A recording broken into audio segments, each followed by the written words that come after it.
Short circuit. An electrical current that allows a current to travel along an unintended path with no or very low electrical impedance.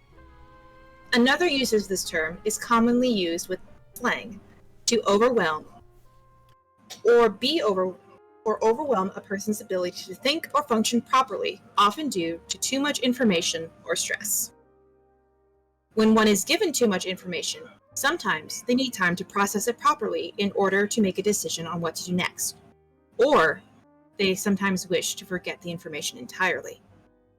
However, when a person is thrown into the world of vampires, where new information is thrown at them constantly, it becomes instead a situation of remembering everything, because even the smallest details can be important in the long run. Hello, Echo. How are we tonight? Oddly satisfied.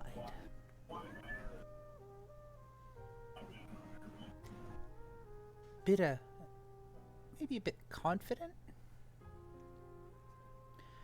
And absolutely pleased with myself. Mm-hmm.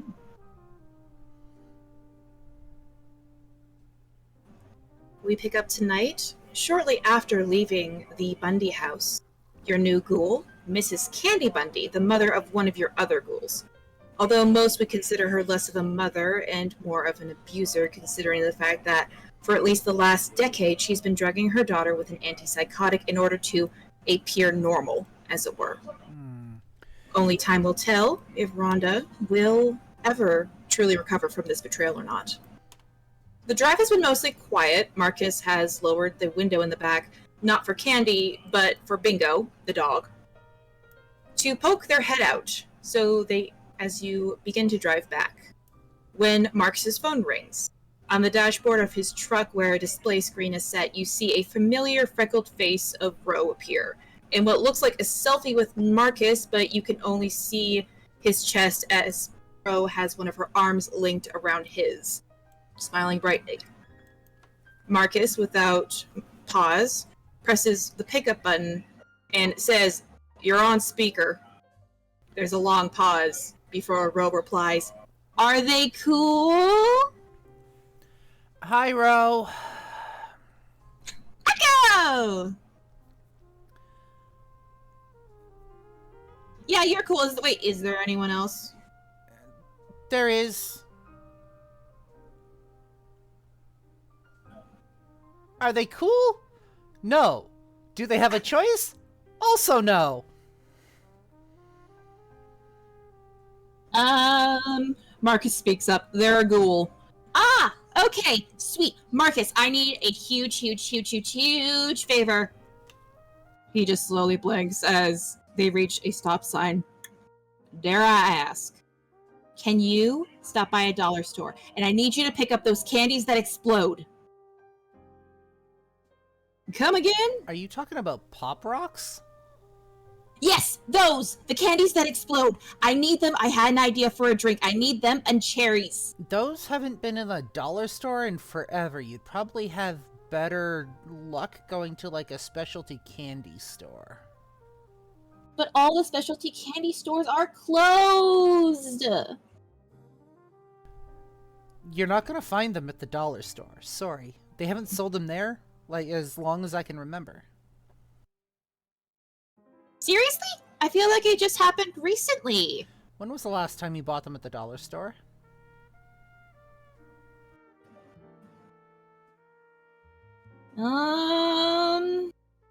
Last time I went into a dollar store, probably. Which was? I'm looking for a year. I don't know. Here. I don't know, maybe like 15, 20 years ago? You know stores change over the types of things they sell every so often, right? Like, well, that's just silly.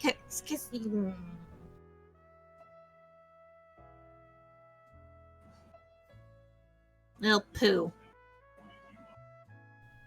I can Dare send I ask somebody out why? for it tomorrow if you're interested. I mean, that'd be great. You just have to wait till tomorrow to get them. I don't want to wait. Miss Rowe, do not Wine, it is not becoming of a young lady. I don't care if it's not becoming of a young lady. I mean, you do the whole, like, magic thing. Can't you just poof them out of thin air? That's not how magic works. I can't just poof magic exploding candy. I don't know. Can I? No. I'm gonna put a pin in that right there. The last time you tried making something appear out of nowhere, we had to redo your room. I mean, I wouldn't know how magic works. It's not like you've ever shown me. I mean, if you ever want to learn like the simple stuff, like to see beans, that'd be fine. We'll have to talk. But yeah, I can have them for you tomorrow. You're just gonna have to wait. Fine. Do you need anything else from the dollar store? Serafina says we need some more pens for the waitresses, and what else was... Hold on, I have a list somewhere. You hear, shuffling, some crashes, a quick sorry to somebody. Pens, some new notepads, some other things, but you can't get those at the dollar store, unfortunately. Yeah. Anything happened while I was gone? Nothing that you need to worry about. Marcus pauses. That didn't answer my question. Nothing you need to worry about. Ro. Yes? What happened?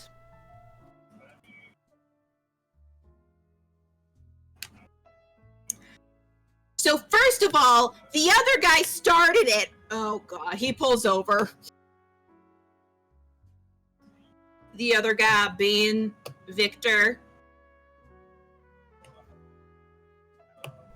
I thought Serafina said you two were to stay away from each other for the time being. We were. And then he made a snide remark about Charlie. And then he made a snide remark about me. And then it kind of evolved from there. But it's fine. It's been handled.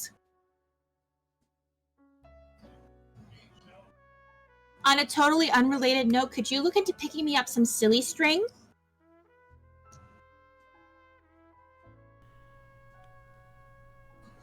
I will see about picking you up some silly string, and I may have some other things to go along with it. Marcus looks at you. If you help her with her prank war, you do know you're going to get dragged into that. It's not a prank war, Marcus, Ro calls over the phone. It's a prank massacre.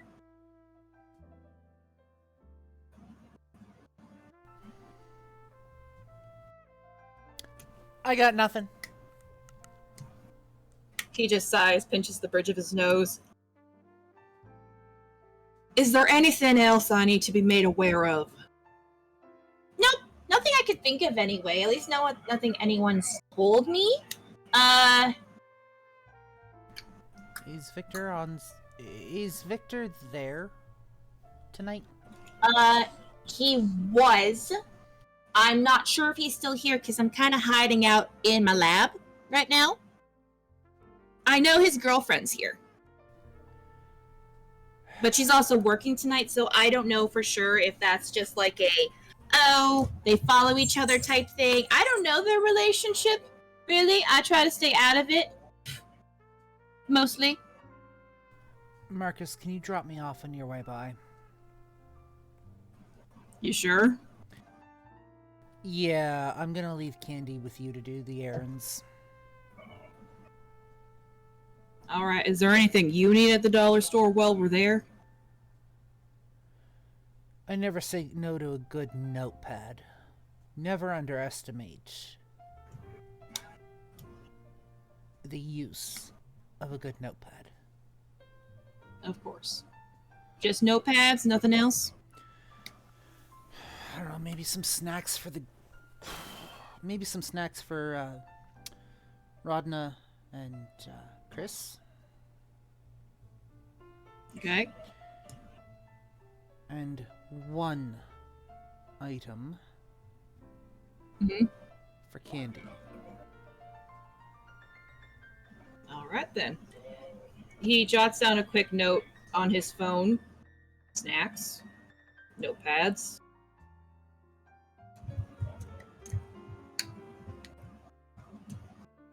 All right then. I'll drive you over there. And he puts the car back into drive as he drives you to Seraphina's place, as you've affectionately referred to it. As we arrive, It's going to be it's going to be about a 10-minute drive, so if there's anything you wish to talk to him about, now would be the time. Any words of advice on Victor when he's upset?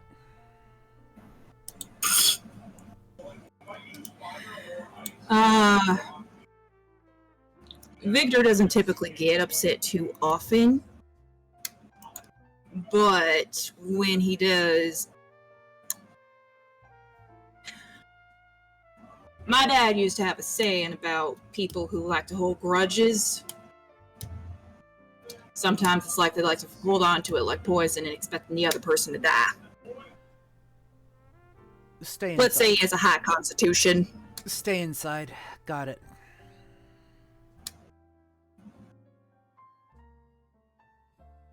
He'll get over it. I heard what happened. I saw a bit of what happened. She didn't get hurt. Yep. It's just sometimes he forgets that, well, newborns such as yourself have hard time to controlling their impulses. Yeah, well, she could have.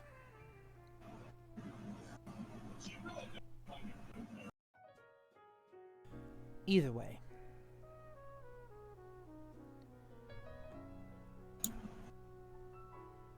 Echo's gonna pull out the phone. Send off a quick message. I'm gonna send somebody by. They're in a truck. Give kind of a description of the truck. They've got...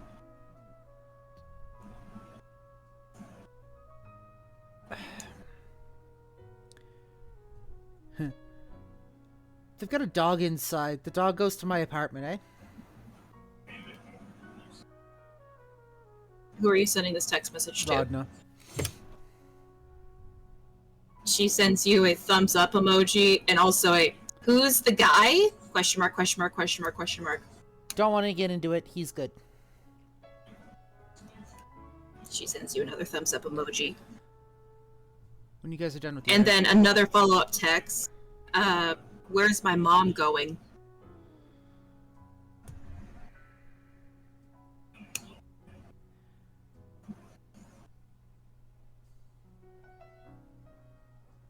Response.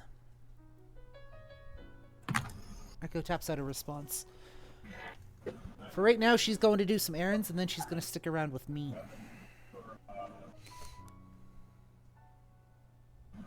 She sends you another thumbs up emoji.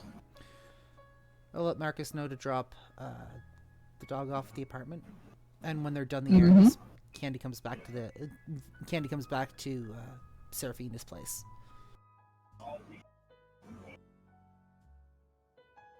So you give him the address of where you actually live and not the few blocks down. Yes. Okay. He doesn't say anything about the fact that you're having him drop it off at a different address, and drops you off in front of what you know is actually the secret entrance to Seraphina's domain. Thank you for your help tonight. No problem. Echo will climb out. Nice to get out and do things. Echo will climb out, shut the door. But not before telling Candy, you get what he needs from where he basically, you do what he tells you. And when you're done, you're coming back to find me. Candy, expressionless, nods her head in understanding. Good. And Echo will shut the door and head in through the front door, giving the passphrase on the way through and kind of looking around.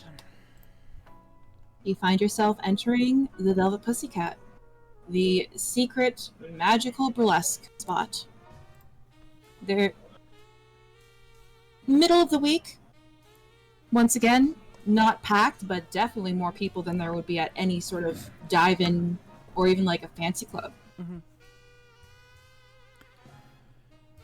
Currently, there's no performers on the stage. It looks like there's been a little bit of an interlude.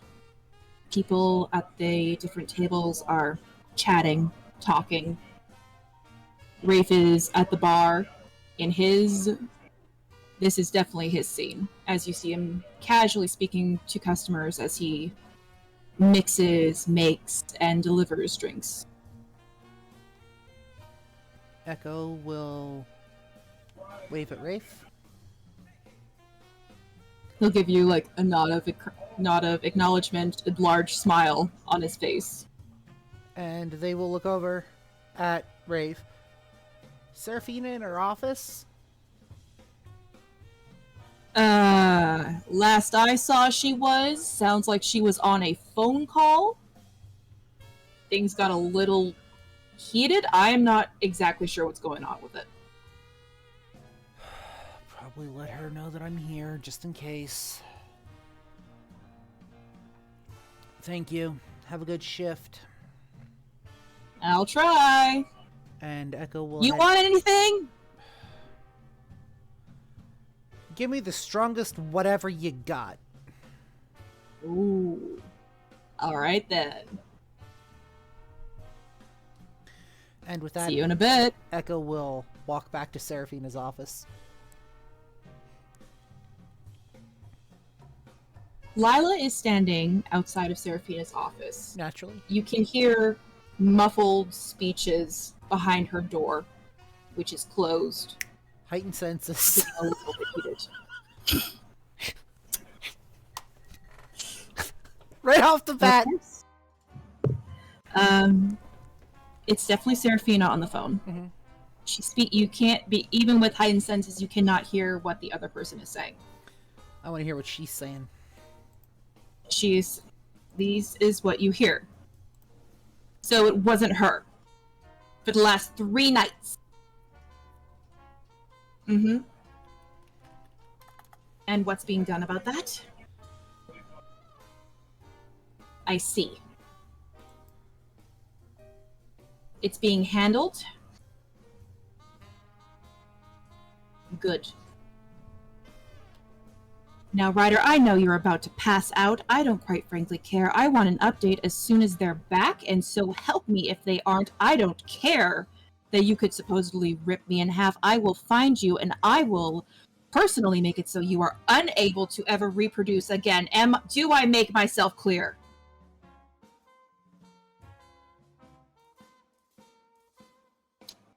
Now that I've seemed to have gotten you hot and bothered, I will speak to you later. And you hear a very firm sound of someone hanging up before... Almost sounds like she throws her phone against a wall. Echo walks up to the door and looks over at Lila, just kind of nods for a moment. Give her a second. Rough night?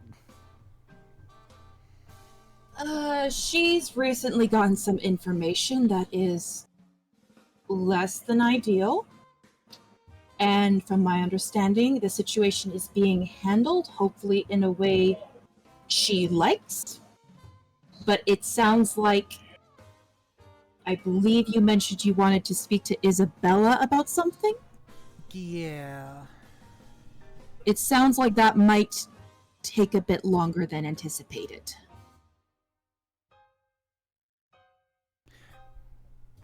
Fair. She told me she'd get her here when she could. Yes, exactly. Hopefully sooner rather than later. I'll check on her. You just wait here. She knocks on the door. You hear a muffled, "Come in," before she sidesteps in, closes the door behind her. Do you still have heightened senses on? Yes, absolutely. Of course you do, you little shit. Okay. You hear Lila speaking softly to Seraphina. It's going to be fine. Lila, with all due respect, I don't know if this is. This is something very much outside the scope of what any of them are used to. Seraphina, they are a resourceful bunch. They care about her deeply. And you know for a fact that Ryder cares about her more than most people. They will get her out. What if they don't? Then you remove his ability to reproduce, as you said. You heard that? You weren't exactly quiet, my dear. Seraphina lets out a long sigh. I just want them to be okay. I guess you need something? I don't. Echo's here. I don't recall asking for them. There's a long pause. Echo, if you're listening, you may enter. Echo takes the door and opens it. Yeah, sorry, bad habit of mine. Mm-hmm. I seem to have picked up a few things in the last couple of nights. Apparently. Forgive the interruption. Hope your night gets better. But, wanted to let you know that I'm here in case there's any undue bloodshed that might happen at some point. Is this about Ro and Victor? In part. Do you have the full story, or do you have Ro's edited version? Because I doubt Victor would have told you. This doesn't have to do with Ro and Victor, in that regards. That's not important information. All right.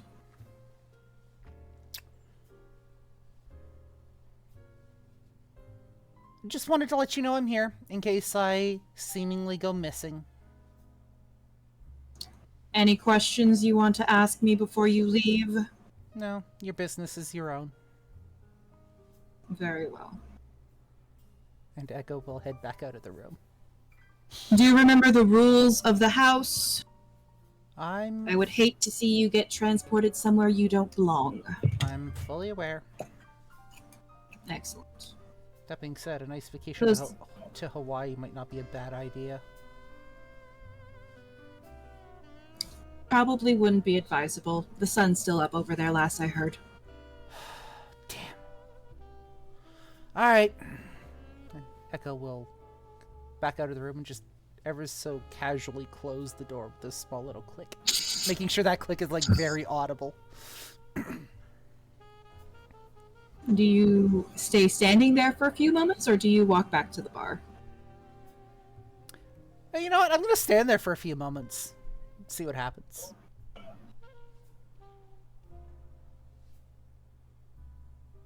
Can you roll me a...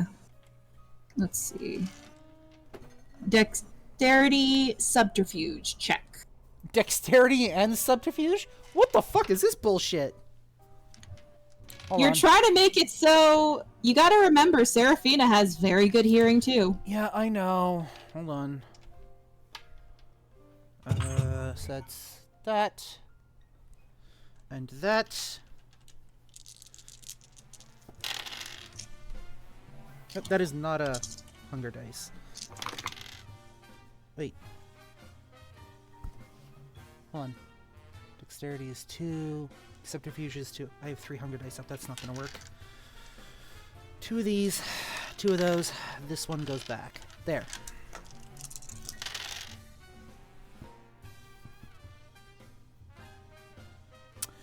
So that's a messy crit with 5 successes. Okay, now does a messy crit beat 7? Storyteller's discretion. Just gonna pop off here for a second. Don't forget, there's also a mechanic called win at a cost. You know, it wasn't enough to beat, but I'll let you win, but you also have to take a hit for something. True. You could win, but you lose some of Seraphina's trust.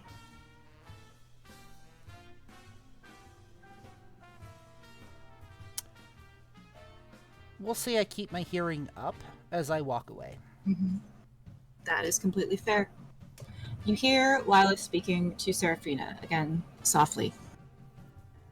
Sarah, it's going to be fine.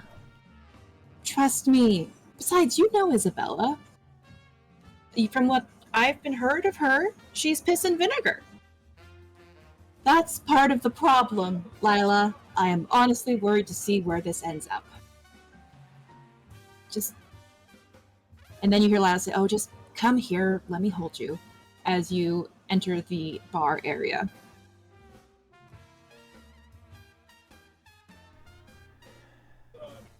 And Echo will, yes, lower the sensitivity on the hearing a little bit.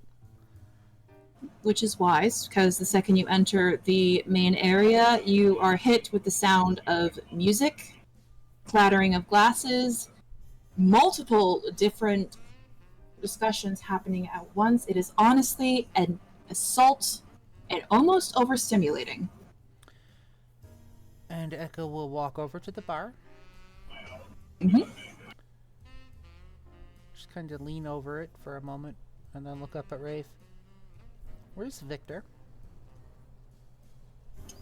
Rafe looks at you with a raised brow. That's signature cocky smirk on his face as he hands you a glass with a clearish brown liquid in it.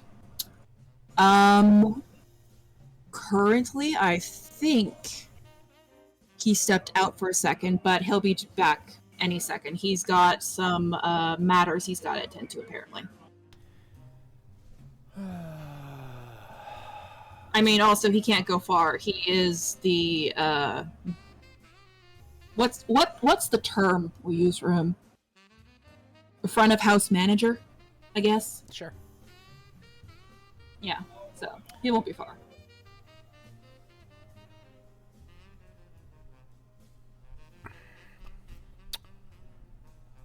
Is this girl here? Who? Amelia? I don't know, the one I tried to chew on the other night. Ah, yeah. Amy. He looks over, points out. She's up VIP tonight. And you do see, yes? Hang on a sec, because I think we had a name worked out. Bliss, what was the name? Amelia Williams. Okay, sorry, go Was ahead. the name I was given. Okay, that's fine.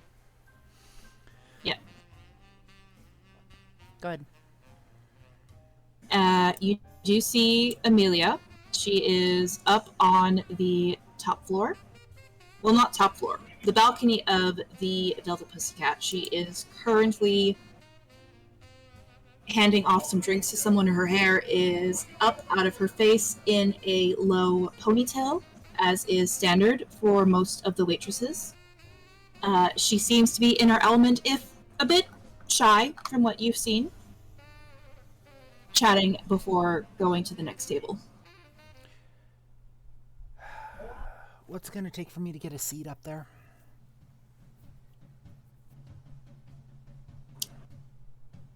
If you want to talk to her, I could just she's going to come down eventually to get more drinks.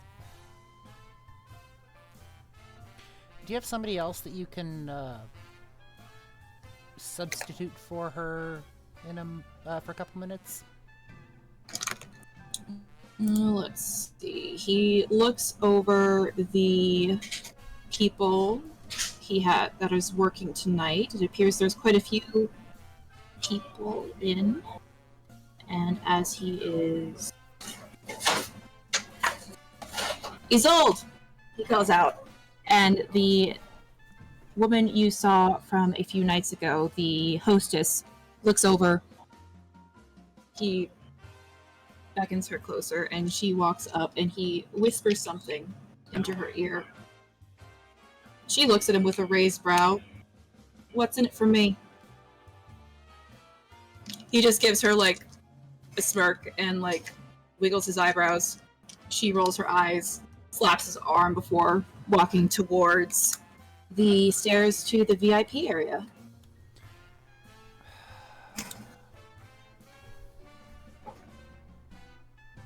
Amy's human, right?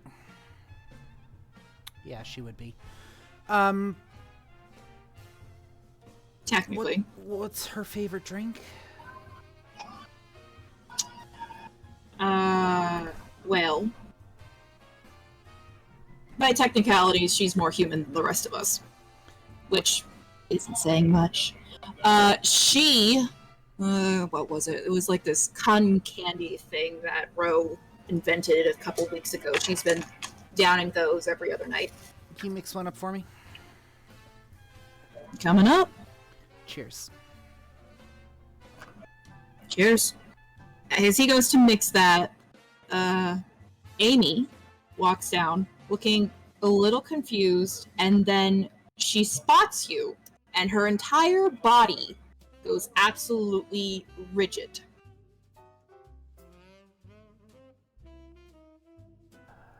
Echo doesn't move.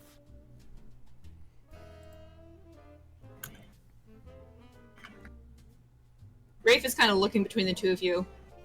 This is reminding me of what I see on the, what's it called? Natural Geographic. That's not helping, Rafe. I know it's not. I think it's hilarious. Come on. They won't bite today. This time? That is much less convincing. I hope you know. Sorry. Was trying to be funny. Apparently I missed the mark. A little. She Rafe's making ever so slowly walks up. I'll wait until Rafe puts the drink on the counter. It is in a martini glass, and it is a drink combination where the top appears to be basically, it looks like if cotton candy was in liquid form, with the top being that very vibrant pink color and the bottom part being that electric raspberry blue color, with like a little thing of cotton candy on the side of it and a little umbrella on top.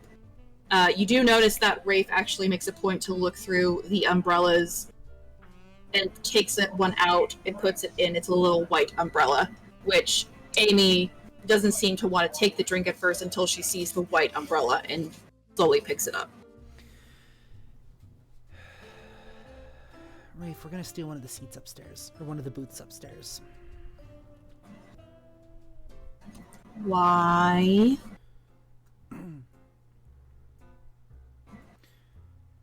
Because we're gonna talk.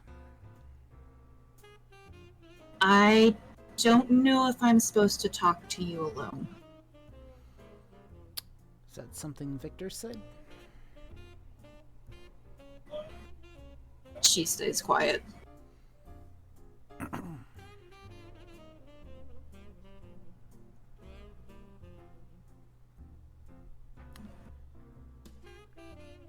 Alright. Your call then, I guess. I'll just have to go deal with Victor myself. And Echo will pick up their drink off the counter and walk across the room.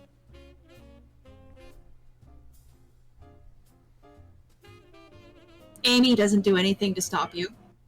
She does pick up the drink, though, and takes a sip, smiling slightly. It is a few moments later, you see the door of the Velvet Pussycat open again, and in walks a kindred you are somewhat familiar with. Somewhat being the key phrase, because the last time you saw him, he did yell at you for almost eating his girlfriend, Amy. Not that one. Where are you?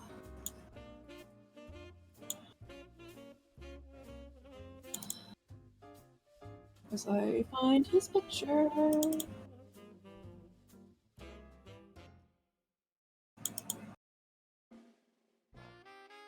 Why is it whenever I want to find pictures, it is so hard to find them? Hi, welcome to my struggles. Yes. Alright, you see a man. He appears to have been embraced in his late 20s to early 30s. He has a very, very short, well-maintained beard on his face, piercing green eyes that almost seem to glow like uranium. Hair slicked back slightly, dark, pale complexion. He is wearing a red suit, burgundy suit, I should say, with a white handkerchief in the front pocket and a gray tie. You recognize this as Victor Cross, the manager of the front of house. As I put a picture of him into our sidebar. And yes, eventually I will have a photo of him done. I just didn't expect him to make an appearance so soon. Motherfucker looks like Mr. House. He kind of does. He speaks with a few of the regulars as he comes in. Hi, how are yous? Good to see you. Thanks for coming again. Very charismatic, as you know. And then he spots you. Echo is leaning up actually against the doorframe, just casually sipping from the glass. It's actually very strong alcohol to the point where it almost feels like you're drinking rubbing alcohol. It tastes good, but it is strong. As Echo's leaning up against the doorframe, sipping from their glass, their eyes, like, locked on to him. Doesn't say a word, but, like, staring at him. He straightens up slightly, adjusts his suit jacket as he looks at you with a raised brow, not saying anything. Echo will mirror that raised brow.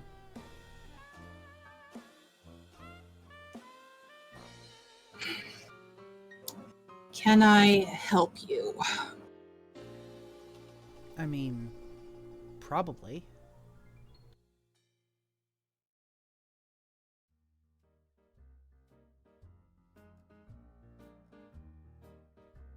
He glances over at the bar and sees that Amy is there having her drink.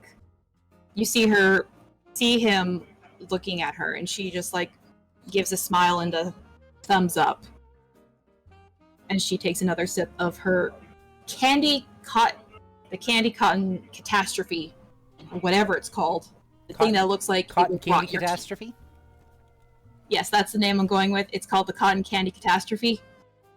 Somebody write that down for me, because I now need to make a recipe for that. It is pure sugar. And of course it was made by Ro. Naturally. Yes. Victor, seeing that she is okay, looks back at you. Well?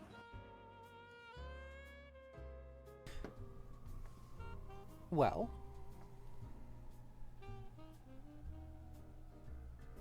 Echo's like giving back the exact same energy that he's giving. I'm a very busy man, Echo. Unless you have something of importance to speak with me, I have to get going and do my job.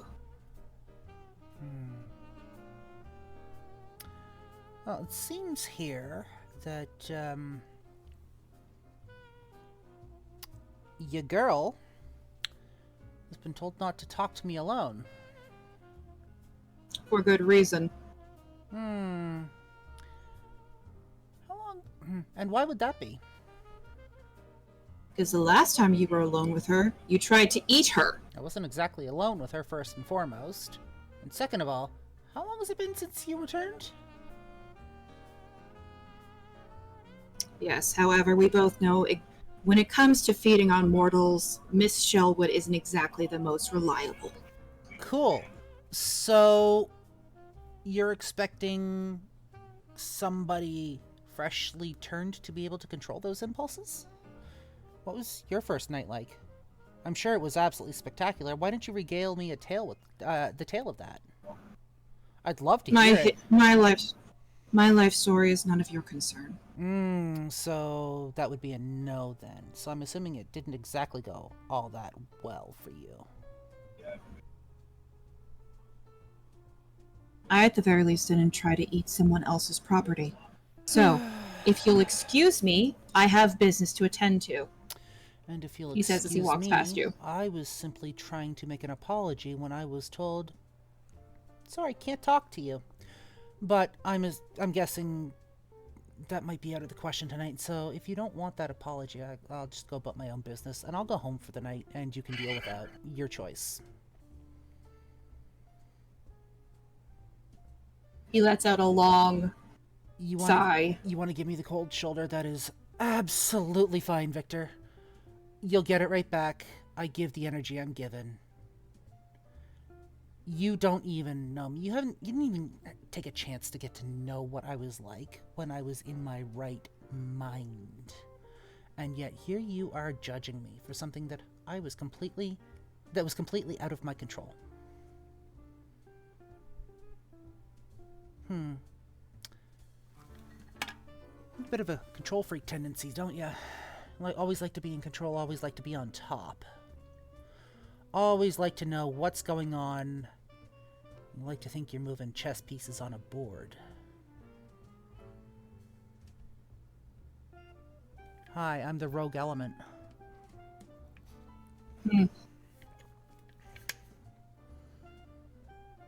I'm the piece that doesn't quite fit in with your plans. Really? He says as he looks over at Amy, beckons her over. The second she sees the okay, she skips over, standing right beside him as she looks at you.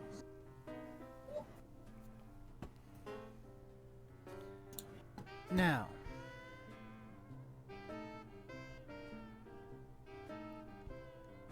am I free to talk, or should I just keep my lips shut? Very pointed, very cold. He ignores you for a moment, looking straight at Amy. Do you want to hear them out? It is your choice. She thinks it over for a few moments, nodding her head. Are you sure? She nods her head again. Okay. He looks at you. You may speak. Thanks. I'm glad I have your permission. And then turns their gaze to Amy. Why don't we go find some place to sit down? She glances at Victor. He gives a slight nod. Okay. Not the staff room. Wouldn't even think of it. Victor speaks up. The security office should be empty right now. Marcus is running errands.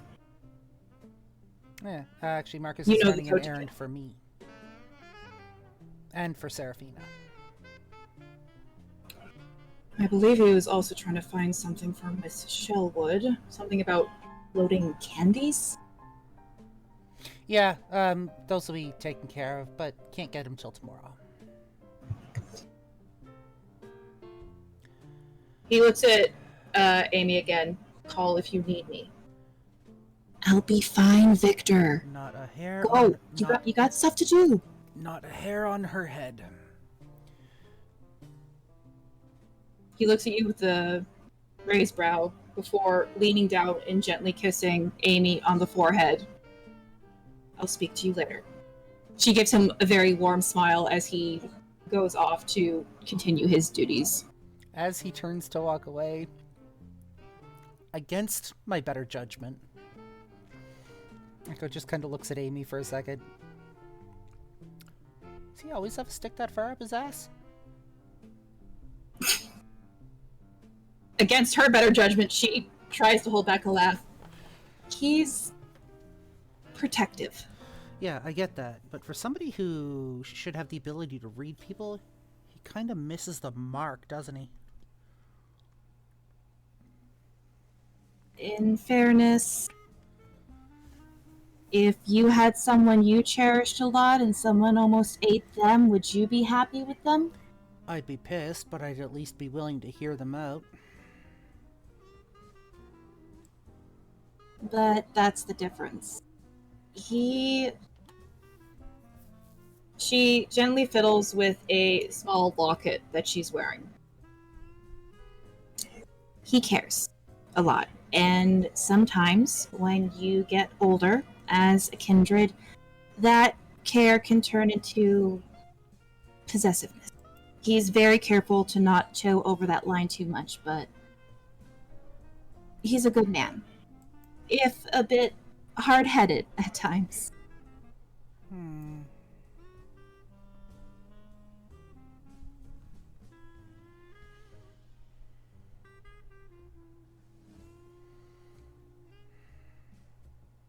Well,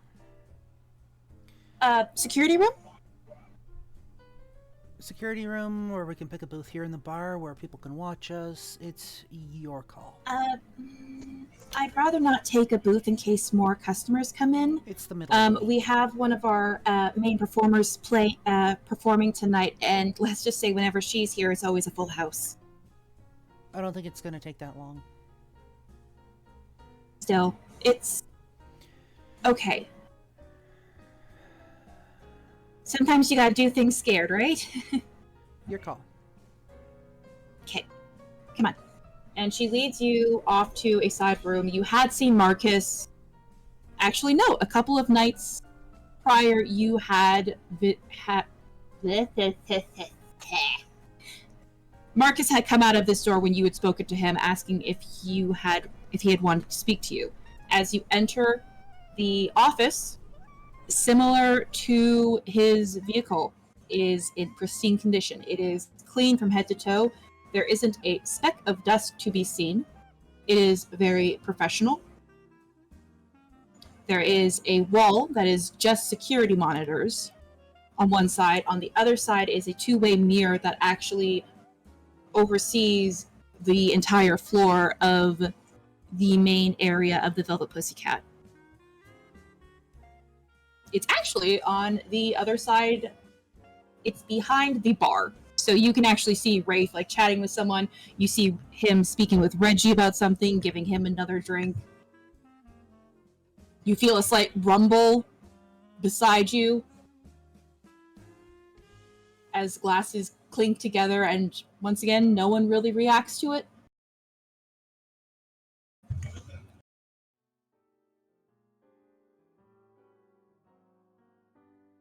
And Amy closes the door behind her as she looks at you. You wanted to stalk?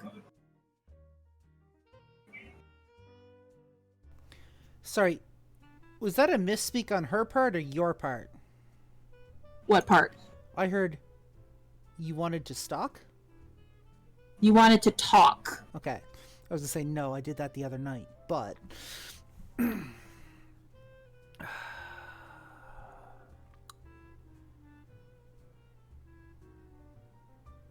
yeah.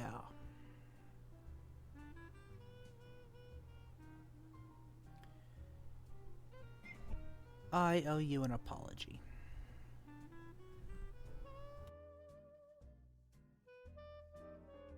Okay.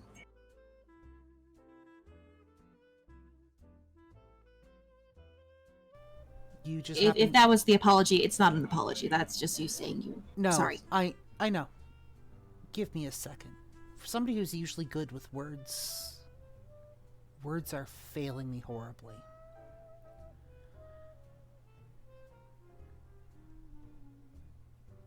Everything as it is. You were in the wrong spot at the wrong time. That is not your fault.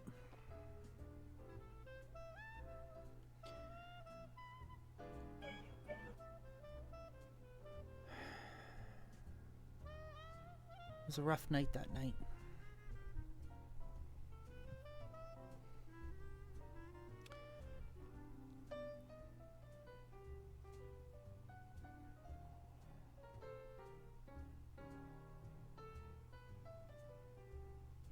And I'm sorry.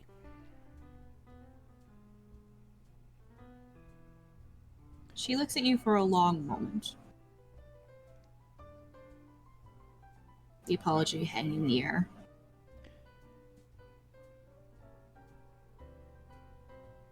That is not who I am. But that's apparently who I am now. Or at least part. That is something I'm gonna have to deal with.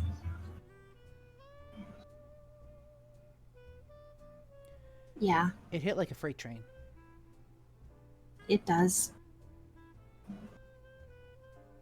I mean, I can't speak from experience, but Victor and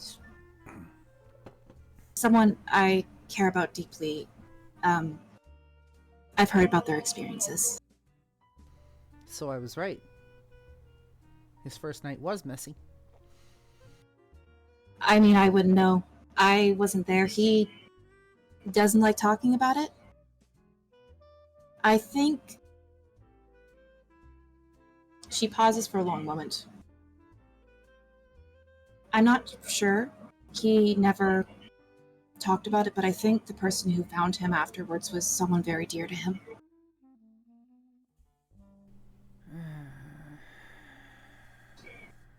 So he's hard on himself and others when they lose control. I think it's also why he's a little hard on Ro. I do want you to know, I don't mean you any harm, any ill will. There's a difference between knowing that logically and feeling it. Yeah, I know. I know.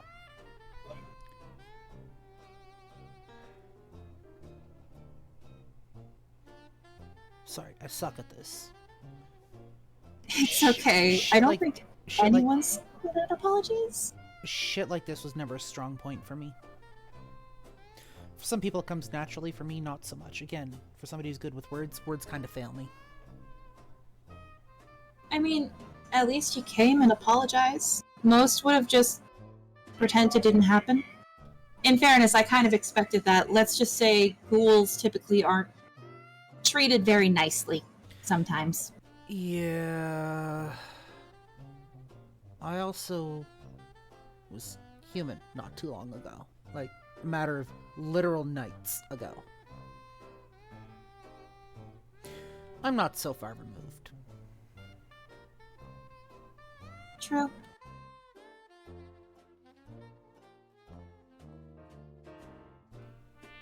You didn't deserve that.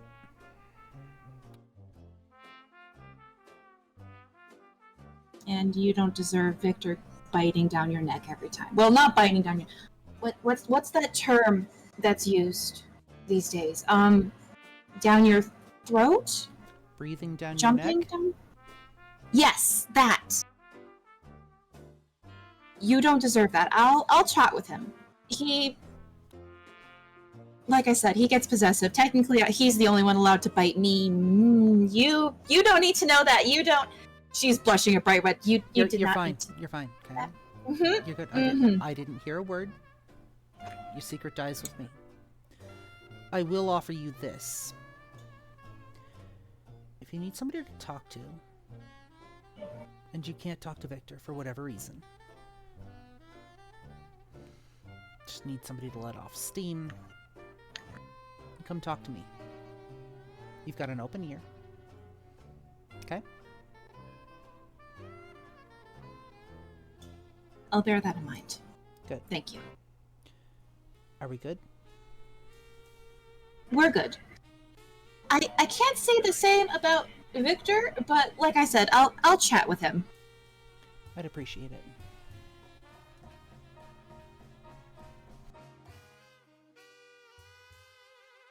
Mm. Alright. Go ahead. I would appreciate it. Of course. I'll see what I can do. He is dealing with a few things right now. It's kind of hard when you're the head of house. Is there anything I might be able to take off his shoulders? Anything I might be able to help with? She pauses for a long moment, thinking it over. I'm not sure if I'm allowed to tell you that, because it's not just about him, it's about... She thinks it over for a long moment. The door's shut. your secret dies with me. You're close with Ro, right? I mean, Ro's a friend. I don't know if she considers me close or not. Why?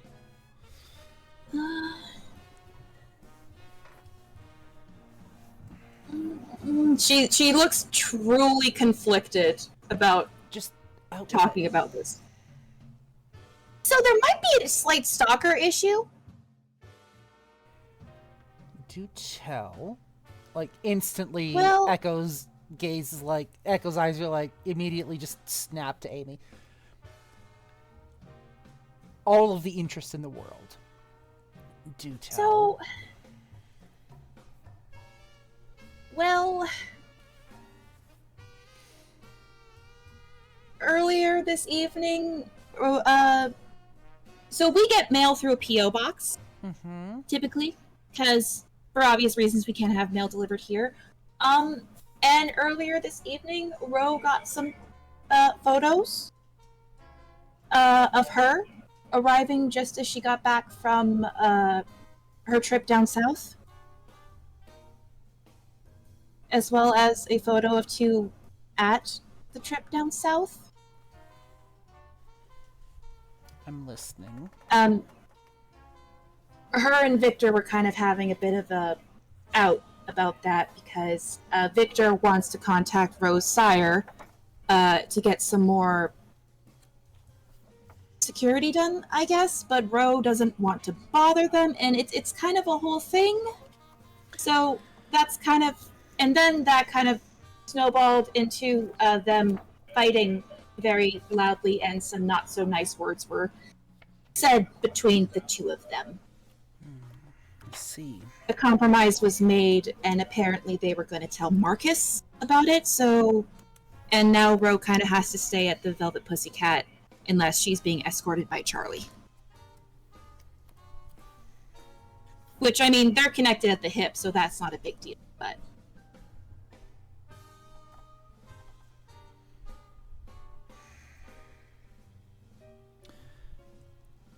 Thanks. I think I'm going to have a conversation with Ro. Don't tell her I told you. She won't find out where I got the information from. I wouldn't be a very good journalist if I gave up my sources now, would I? Okay, just... She doesn't like people knowing about it?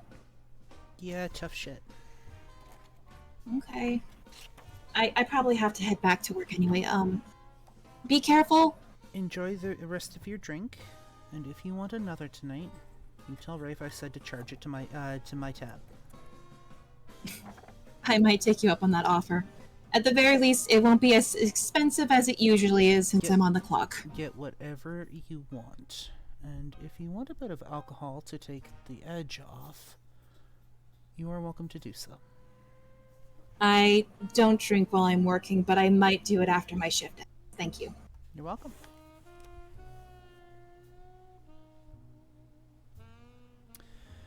And with that, Echo will get up out of the chair, open the door, and stride off towards Ro's workshop. You've actually never been to Ro's workshop. The only thing you know for sure that it's somewhere behind the bar. I know where the door is. Yes, you do. Because the first night you were here, you saw steam come out of it. Yep. So, Echo's gonna walk over across the room, still sipping on that drink.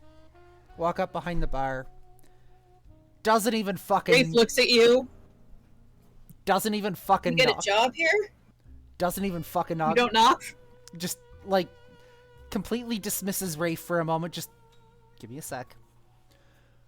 Walks over to the door, throws it open with a loud bang. Usually the loud bang would startle people. However, the second you walk in, you hear Kesha's Cannibal playing on max volume to the point where it's actually causing the inside to vibrate. Ro is bopping and dancing as she seems to be mixing something. The inside of this workshop is roughly the size of a studio apartment. In the middle, there is a large table that has beakers and notepads and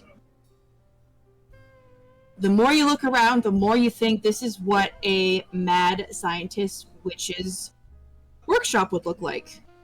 Anything near the door? Near the door, there is a desk. Charlie is currently there. He has noise-canceling headphones on, jotting something down. He looks at you with a raised eyebrow. He shrugs his shoulder. Echo just kind of lifts their finger to their lips. Just shh. He shrugs and just goes back to jotting down notes. On the desk, there is a few things. Couple stress balls. Looks like half an eaten sandwich. Half empty water bottle. Pens, paper. Lots of notepads. On the other side, there's actually a bed, but it's like one of those giant Totoro beds. Echo's gonna pick up one of the notepads and just casually start leafing through it. You speak French and English, correct? Yes. Okay. Most of the notes are done in very fancy cursive, English. However, the more you read, the more it seems to be gibberish, and has a lot of phrases and terms you're not familiar with, although you do recognize a few alchemic symbols and such every other page or so. Keep leafing through. When I'm done with that one, put it down, pick up the next one, start leafing through it. This one actually has names of places and beings. You do see on one of them, Mexico, El Chupacabra, question mark, question mark, question mark. Real? Maybe. And then down lower, you see, found El Chupacabra, not what I expected, further research required. Put that one down, pick up the next one. The next one actually is a continuation of Chupacabra, and it just says, Clan G, elderly man, short, very furry, loves tequila. Just kind of glance over at Rose. And goats. Just kind of glance over at Rose. She's still dancing, doing her thing. Yeah, she's dancing, she's mixing, she's oblivious. Okay, that didn't work. What else in this office looks like I could get into trouble with?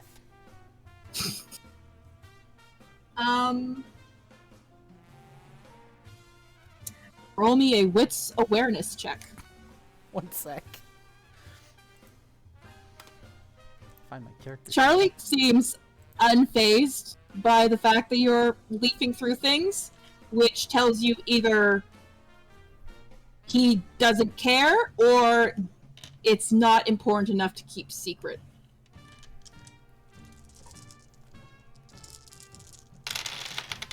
Oh, dropped a dice. 1 second. Where did it go? One moment.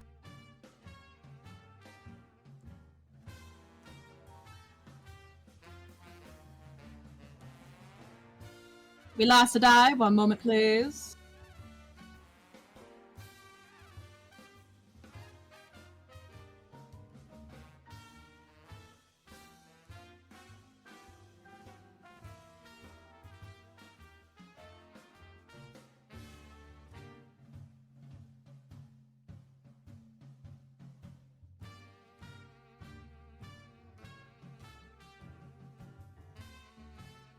It is kind of sweet how Victor is. Here's the thing. Victor's protective of those under his care. Kind of like Marcus, in a different way. Because Victor can't lift people by their necks and carry them out. But Victor will say things that hurt you emotionally. Sometimes that's just as bad.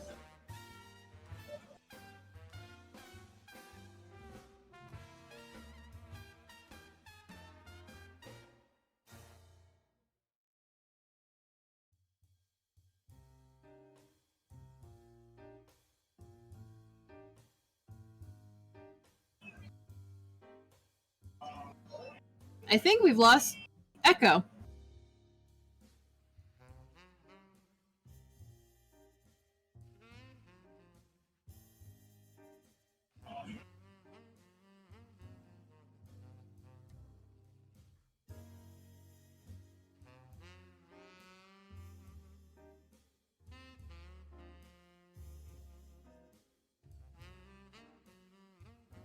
How'd the dice hunt go?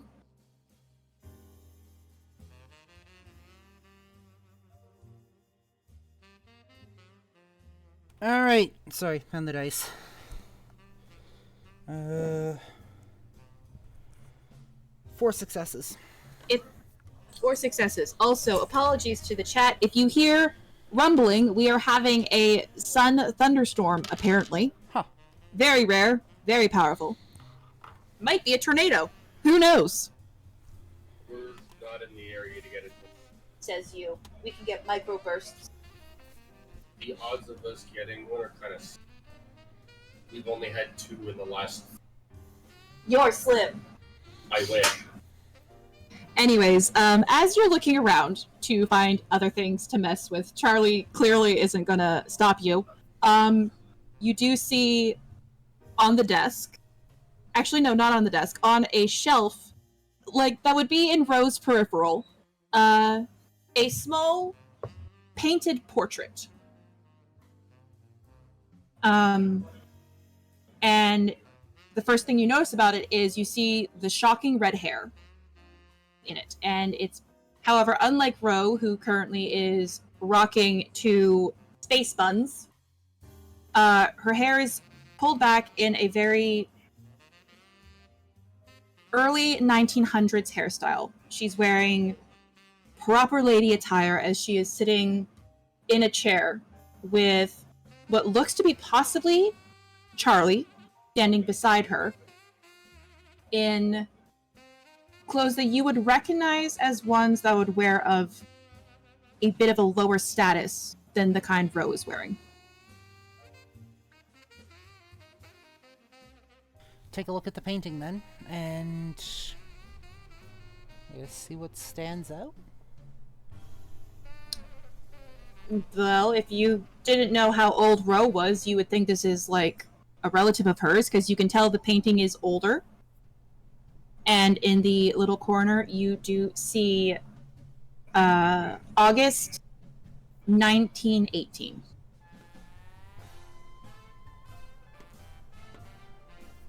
End of the First World War. Interesting. Now let's see if Ro actually notices you now, since you're in her peripheral. There we go. Ro, who glances, goes, "Ah! Echo!" She calls, and she reaches for a small controller and, like, lowers the volume so Kesha is no longer blaring in your eardrums. Hi! Hi. Welcome to my lab. We don't have cookies. Again, sip from the glass. So, Chupacabra, huh? Oh my god, you want to hear all about El Chupacabra? Yes! She runs over. Rather hear about something else. Loch Ness Monster, I have that too. That's in a different notebook, though. I'm still mapping out Loch Ness. We'll deal with that. Okay. I'm sorry, it's just not often people want to, like, talk to... Well, people do want to talk to me about my special interests. Like, a couple of the patrons do, and sometimes Rafe, if he has enough of the mental capacity, as he calls it, because apparently I talk too fast whenever I start talking about this stuff. And Charlie just slowly raises his hand up, not looking away from his notebook, and covers Ro's mouth. Somebody's been taking photos of you, huh? I mean... She starts to talk, but Charlie's hand is still over her mouth, and she takes her hand up, removes his hand. Dang it, this lipstick does rub off. Yeah, but you knew that. Remember? Somebody's been stalking you. You also knew that too, because remember, they sent the photos to your place, Doi. Are you starting to lose your memory? Because if you do, I can do something about that. Maybe, possibly. Old magic. While you were down south. Fire.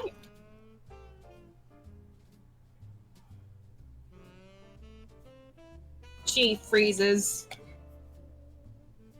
Charlie noticeably tenses up and slowly looks over at her. Seems to me you got a package not too long ago with photographs in it.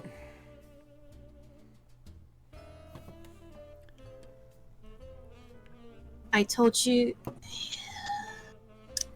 Who told you? No, you're Was not it Victor? You're not getting that information from me. Sorry. It was fucking Victor, especially with that whole comment about eating your own ghoul. Wasn't Victor actually? Wasn't Victor actually? That I'll confirm. But you won't get from me who it was. A reporter never reveals their sources. Yeah, I did. It's not uncommon. I don't like it, Can I take a but look this is the... But Can I take a look at those photos?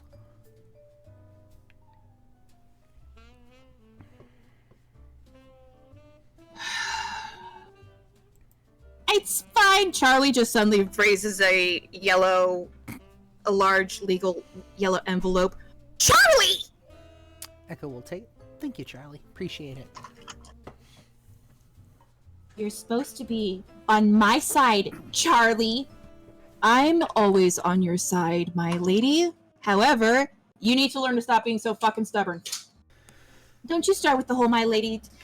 No, and you hear them start to bicker as you open the envelope. I appreciate the bickering. Terms like that kinda outdated.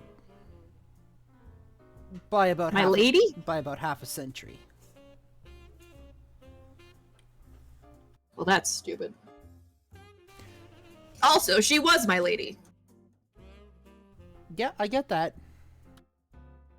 I believe the kids are calling it Bay these days?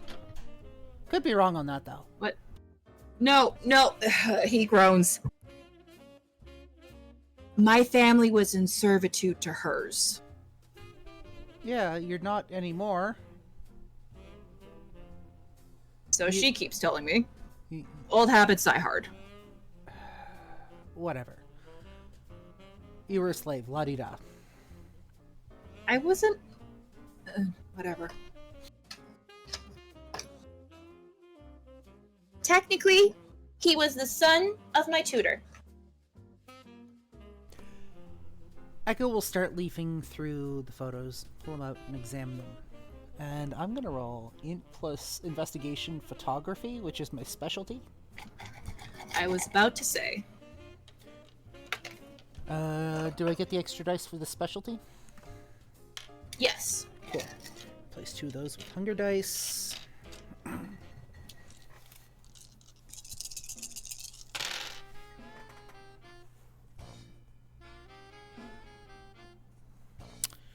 So that's 5 successes and a messy crit if it succeeds. If not, that's a bestial fail. Both of my hunger dice are a 1. You do succeed, luckily. The photo of what looks to be Ro coming out of an airport, you do notice that she seems to be in a rush, most likely due to the fact that you can see in the back the sky is starting to turn that very familiar shade of lighter blue to signal the sun is coming up. You recognize the composition of the camera. You recognize the digital list of it. It is the same camera that took photos of you when you entered Seraphina's car.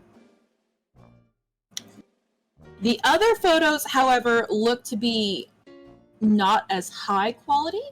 If you didn't know any better, you'd almost say they were from like one of those old disposable cameras you used to be able to get at the pharmacy back in the day. And it shows Ro speaking with some locals. Very animated from the looks of it. a man who looks to be roughly around her height, speaking to her. Older man, you notice in one of the photos he has very sharp teeth.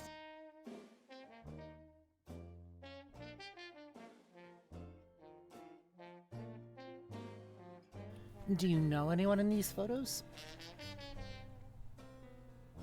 Yeah, she points to one of them. So that's Senor Hector. He's actually the one El Chupacabra is. Well, yes and no. So basically, he got embraced in like the late 80s, early 90s, and at the time, he didn't want to feed from people. He started feeding from goats, but one time he did it while transformed, and someone saw him, and that's how El Chupacabra was made, which made it easier for him to actually feed from goats and stuff. The rest are members of his coterie. They let me hang out with them while I was fixing the deal with the tequila company manufacturer. Echo pulls out that one photo with Ro getting off of the plane, just as the sky's turning light blue. Holds it up. What's special about this one?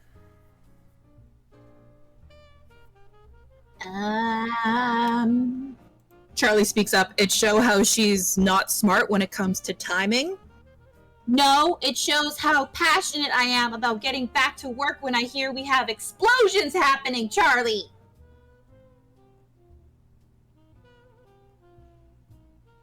Explosions. You did it. Oh. So there was a thing that happened here, and Serafina might have sort of gotten attacked by somebody.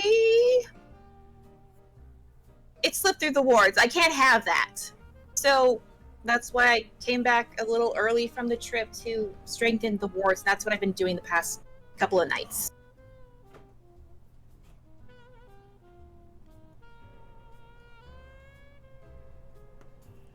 We're still trying to work out who it is. We think it might be SI. We're not sure. Apparently there was an SI agent in here, which is a big no-no. What else is special about But this now photo? he's cool. I look fantastic in it. Echo will reach into a pocket, pull out a small little packet of their own.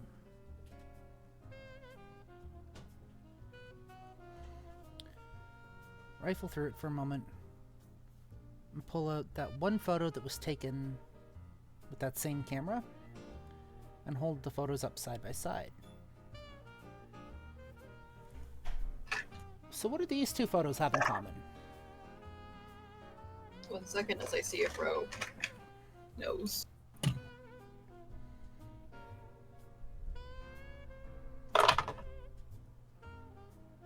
She looks at them. They are both taken at night. Charlie speaks up. Technology isn't her strong suit. Neither is photo composition. He looks over at the photos, actually turns around in his chair to look. Before you answer, does Serafina know that you're being stalked like this? That would be a no. Cool. Let's go have a talk. No.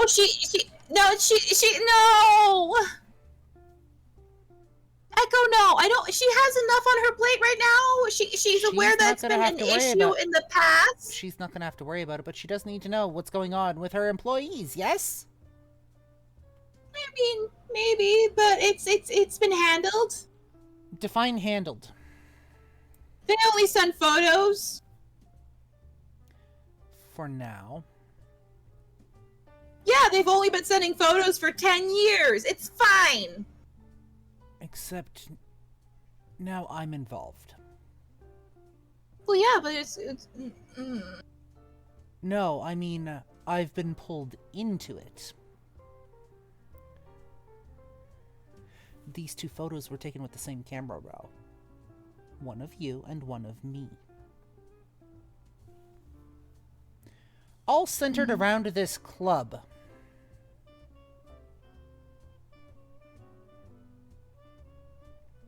She's gonna be pissed. And she has somebody to go digging into things for her, yes? I mean, yeah. Besides, Like, half the city owes her favors, it feels like. Besides, Charlie's got that, like, really psychedelic van. We've got you and me and Charlie now, and possibly a couple of other people I could drag along. And I just recently came into possession of a dog, which means we could Scooby-Doo this shit. Dog? I have a dog. You have a dog? We could Scooby-Doo this shit. I mean, fine. I will say, though, if she asks about bringing my sire here, the answer is a firm no. I refuse. I will quit before I let my sire come here. Problems with your... wait, family problems? Oh. Charlie speaks up. She doesn't want her sire to think she can't handle herself. You have contact information? Echo looks over at Charlie. With her sire? Yes and no. We'll talk. No, Charlie, Oh, are you coming? Charlie looks at her. Go on. I dare you. Forbid me from contacting your sire. Ro is just looking at him. He just looks at her, smirking. I'm waiting. You and me are having a talk later, mister. Just... Fine. We're talking to Seraphina. You sit here and think about what you've done. Yes, Mom. She grabs one of the stress balls and throws it at his head as she walks out of her office. Echo drains the glass, and as they walk by the bar, just casually places the glass on the bar.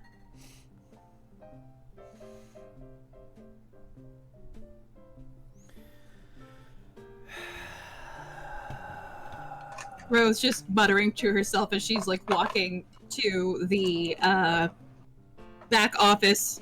The door is now open. Lila is noticeably going over some stuff with Seraphina, clipboard in hand, her hair in that perfectly made bun.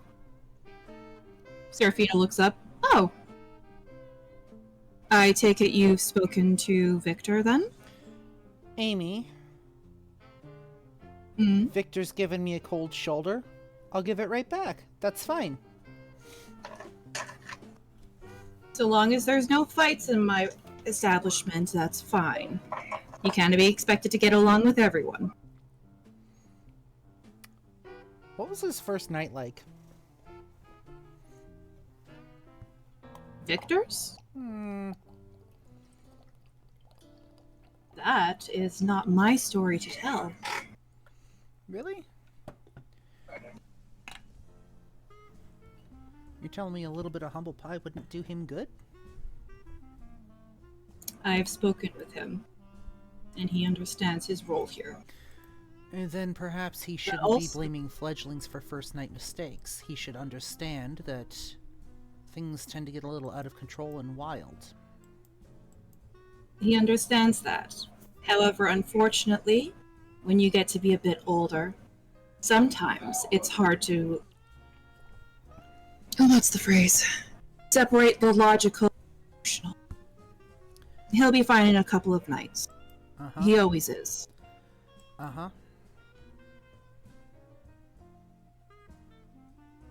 He'll be fine after a couple of nights with Amelia.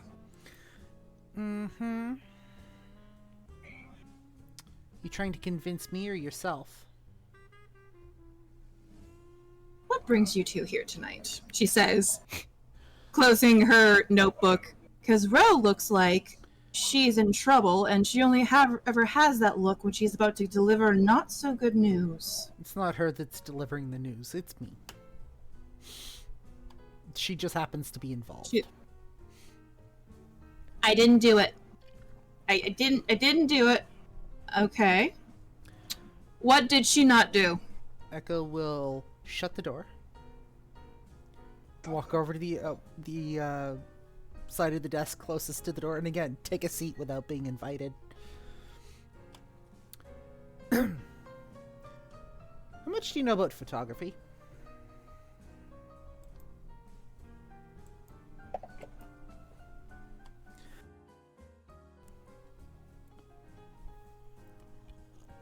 I'm thinking about like when she was embraced and stuff.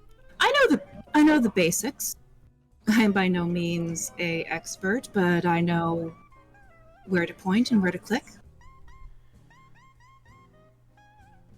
Echo slides those 2 photos across the desk. Can you tell me what these 2 photos have in common? The one's of Ro getting off the plane, the other one's of, I think it was Echo entering the club or something. Or no, it was either Echo entering the club or Echo getting into the car, one of the 2. Echo getting into the car. Serafina picks up the 2 photos, looks at the 2 of them. She is a Toreador, that means she knows beauty. A noticeable frown comes across her face as she looks at the 2 photos, slowly placing them down as she looks at you. Aside from the fact they were taken at the same camera and have things to do with either myself or my staff. Yeah, it's the same camera that I was getting at. At least somebody around here is good with tech. I was embraced in the early 1900s. And you Ro? seem to Yes? have stopped learning. At Ro. Yes? Sit. Ro instantly tenses up and sits down at a chair across from Serafina.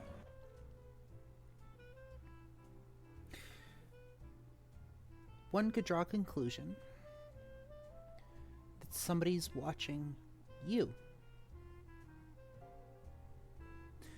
That somebody is stalking you, Serafina, and taking photos and gathering intel on people associated with you.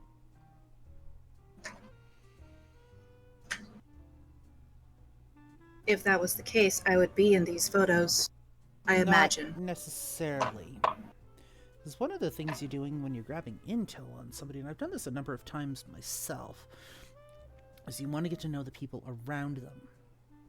Whether that's making friends in person or watching the people they associate with on a daily basis. You want to get to know where they go. You want to get to know what they do, where they work. You want to get to know every little detail about them.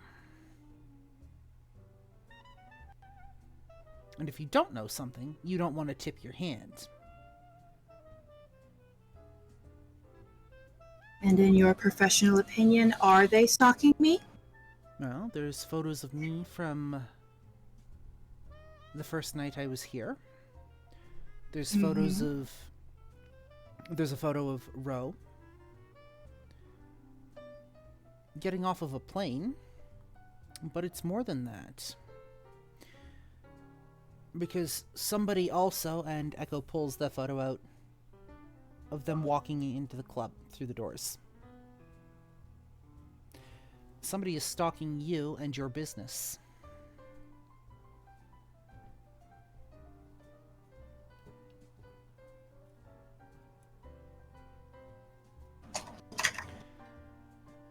So would you like to tell me what's going on?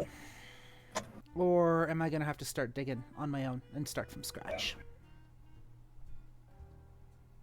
Are these the only photos?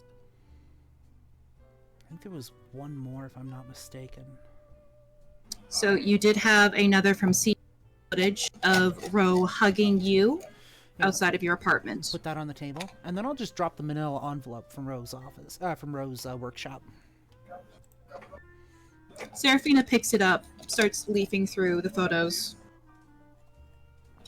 turns the envelope over, sees who it's addressed to, looks at Ro. I see they're back. Listen, I told you before you hired me, this is an on and off thing, and they've been off for like at least, I don't know, 3 months before this happened. Mm-hmm.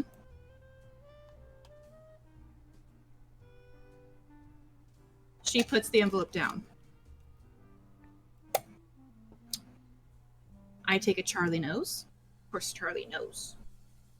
Does your sire know? Because one of the stipulations I had with her was I was going to keep you safe. I am perfectly safe, thank you very much. If you haven't noticed, Rose says, standing up and, like, spreading all the photos out, none of these are from inside the building. And how much of that is due to your wards? Photos work here. We had a cinematographer here not too long ago.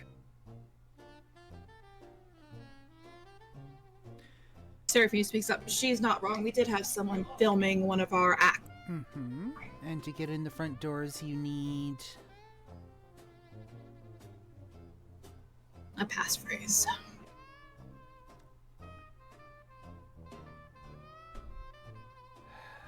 So, again,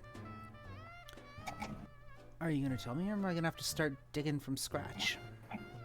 In fairness, this is the first I'm hearing of it, which, although I imagine this is what Victor wanted to discuss with me. Actually, I have an idea.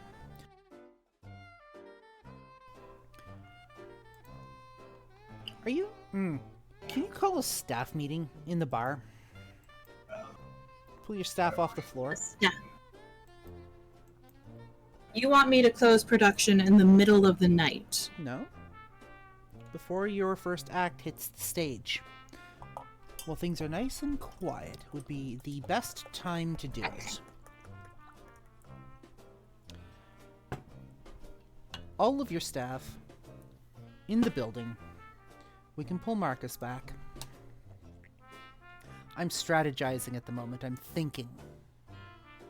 The cogs are turning, and I've been presented with a mystery.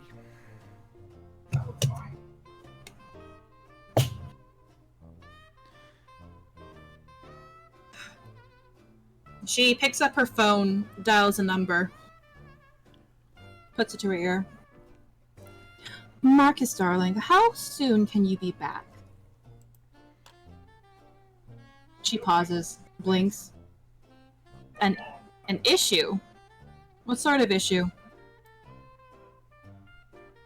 She blinks, looks at you.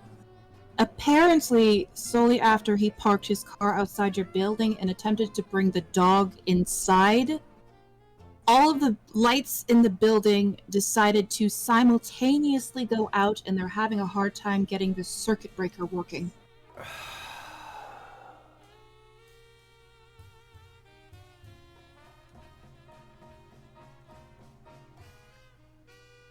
I'll be there to see what I can do to help. She speaks into it. Apparently the dog is very happy and playing with invisible forces. It's a ghost. I figured as much. I need you back as soon as possible. Yes? Yes? Good boy. She hangs up the phone. Looks at Lila. Lila, darling, can you get everyone here? Add that to my notes. She nods and walks off towards the back, speaking, gently pressing her ear as she speaks into a earpiece of hers to basically get all staff into the manager's office.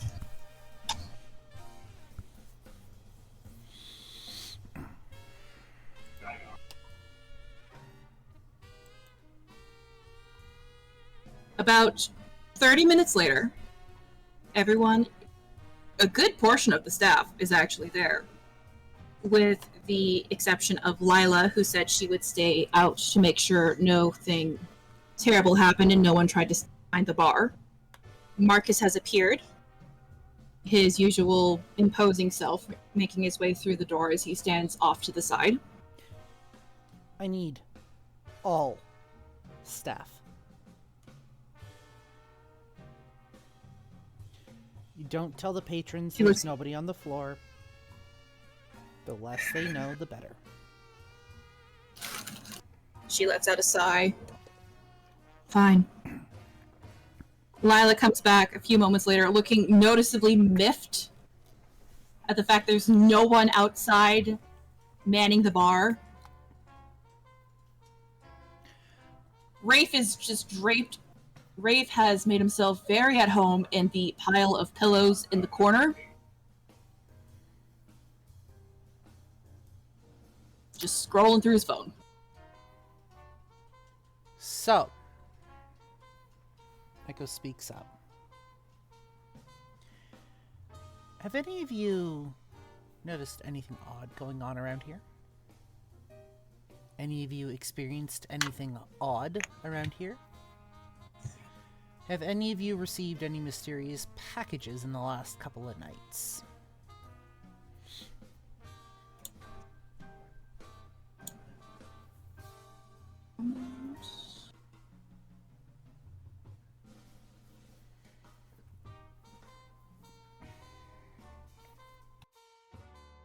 A woman who is clearly dressed for a performance. She's wearing a beaded red corset with matching bloomers. Her long blonde hair done up in a very high ponytail, all strands pulled out of her face as she looks at you with hazel eyes. You mean aside fact that we work in a place that can only be accessed through a magical code? Yeah, outside of the norm for you.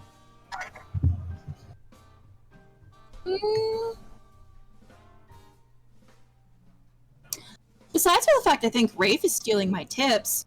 I'm not stealing your tips, Celeste. You have to work the bar to get tips. Maybe if you weren't so busy shaking your ass.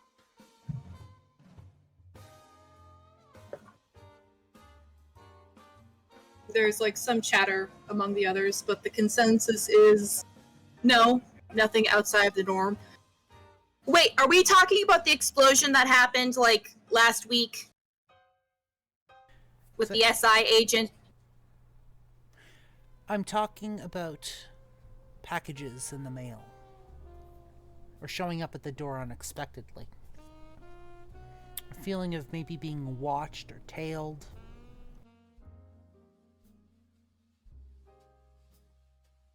Everyone looks at one another. Slight chatter, asking whose job was to pick up the mail the last couple of nights. No. Celeste raises her hand. I'm used to people watching me, personally, so most of the girls here are. And Marcus.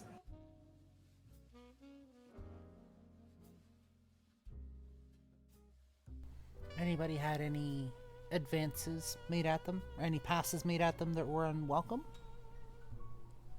Somebody There was that guy earlier. Somebody who just seemed out of place? Well, there was that guy earlier this week, but Marcus handled him. What guy? Rose speaks up. You were here for that when he dragged out that guy with by the throat? He won't be... Marcus speaks up. Yeah, he won't be much of an issue anymore.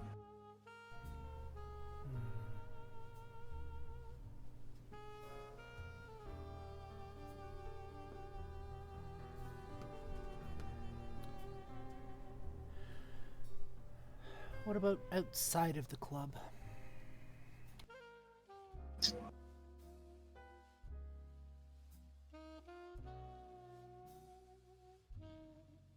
Everyone chatters a bit. Rafe shrugs his shoulders. I mean, depending on what clan we're from, or if we're even in a clan, if you haven't noticed, a lot of us are relatively attractive people.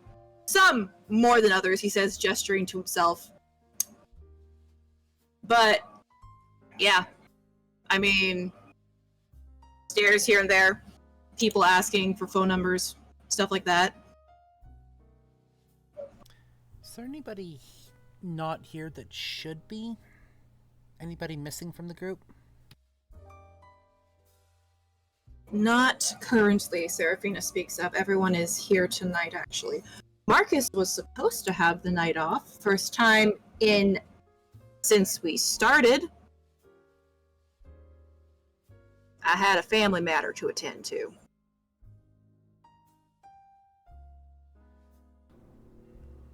Okay. Well, thank you. If anything comes up, let me know. Celeste raises a hand. What's this about exactly? Seraphina, there have been some issues with people taking photos of certain staff members.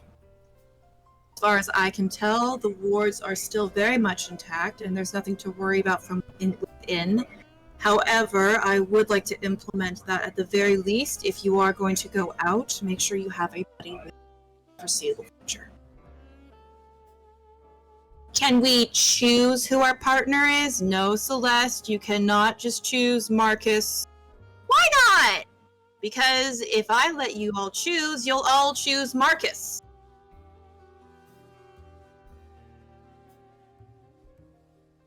I mean, you're not wrong, she says as she just, files her nails. That's all I had for questions. If anything comes up, or if there was something you didn't feel comfortable bringing up in a group, please come see me. My door is always open. Now, Celeste, you're due on stage. Rafe, get off the pillows and get back behind the bar. It's gonna be a long night. One last question for you, Seraphina. Yes? But after everyone files out of the room. Do you wait for everyone to file out of the room? I'm waiting for the staff to file out of the room. With the exception of Okay. Ro and Marcus.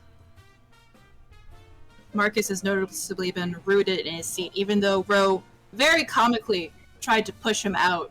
But it's kind of like watching a small child try to push a wall because they saw it in a cartoon where her feet keep moving, but Marcus is just standing there. Before he, without fail, just reaches down, wraps an arm around her waist, and picks her up, and she starts squirming as if to try and get out, but he's just, once again, standing there stoically throughout this rather comedic scene. For you and Marcus, did you get the impression that anybody was maybe not being exactly truthful or not exactly forthcoming?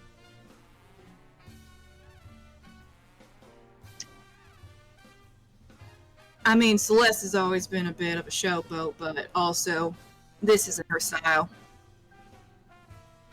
Anyone else?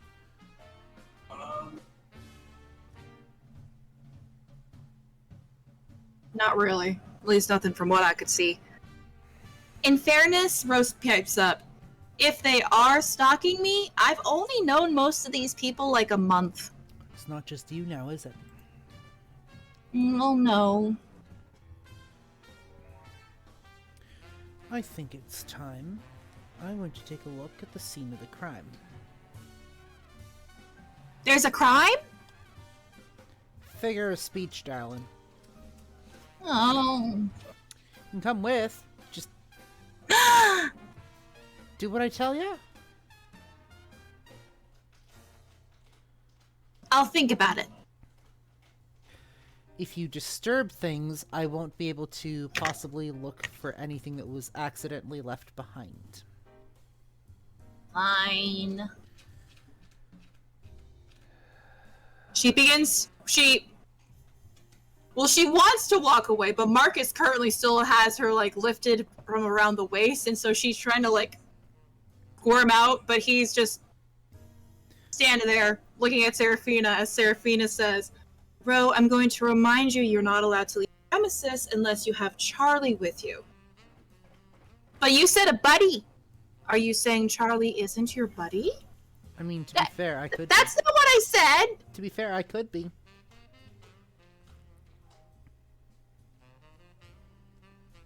Very well. But you're the one that has to tell Charlie. What? Seraphina! Why are you so mean to me? I'm not mean, darling. I'm fair. Marcus, you can put her down if you so choose. He seems to pause as if debating if he's actually going to put her down, as Rose just, full squirm, trying to get out. Echo walks out of the room. Before You just hear. As you walk out, you just hear. Let me know if you're coming or not. You hear, after a few moments, you hear a loud thud and an ow! Before the familiar sound of high heels running after you.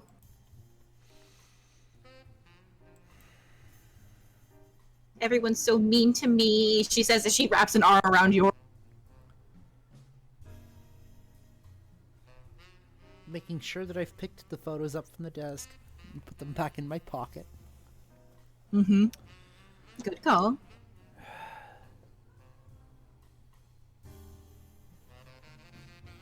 I'm gonna go wait by the front door.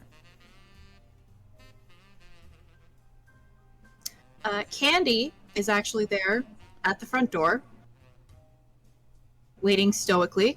She has a bag from the dollar store in her hands. Ah, I see you got everything you, that I asked for. Yes? Yes. Good. We're gonna wait for a friend of mine, and we're gonna go poke around in a couple of different spots. Very well.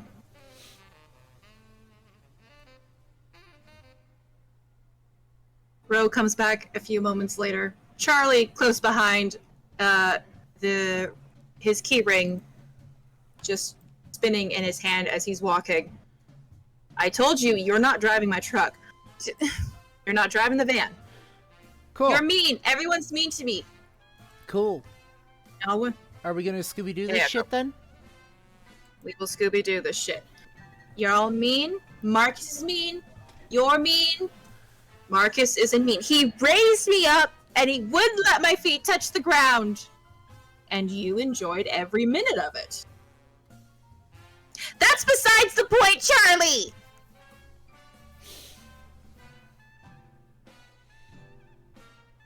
Charlie soon brings the the van around to the front of the Velvet Pussycat, or you can no longer call it that as you exit. You can only ever seem to refer to it as Seraphina's place.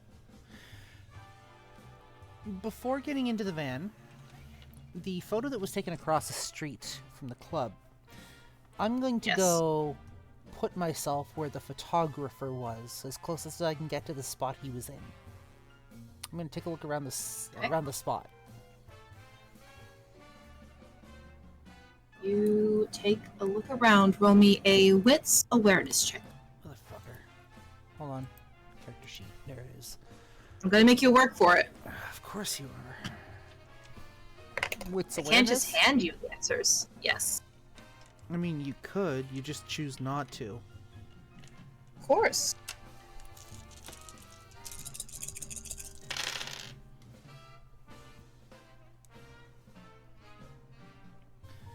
That is 4, I think. Yeah, it looks like 4. All right. As you are looking, you manage to get into what you believe is the exact spot where the photo was taken.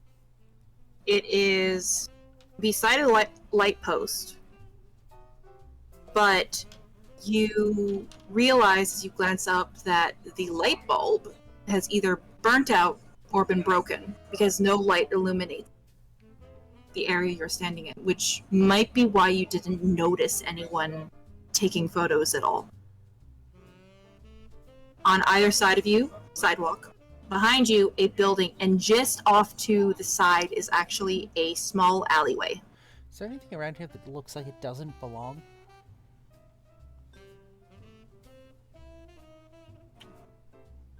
Street, some garbage. Anything? With that roll, you do. Go ahead. With that roll, you do see a carton of cigarettes that appears to have been stomped out. A carton? Yep, like an empty carton. So someone had probably smoked their last cigarette and tossed it.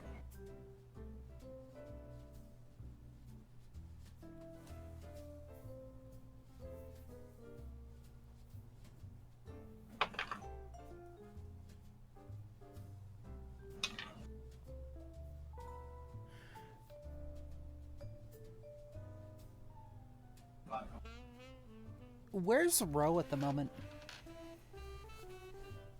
She is currently still bickering with Charlie. She's currently on the sidewalk as he's there in the driver's seat. He's just like looking at her, smirking as she's 1 second before saying some last words to him and like scuttling across the street, very much jaywalking. Yeah. I know we have certain talents for certain things. Yes. Is there any way to get a better idea of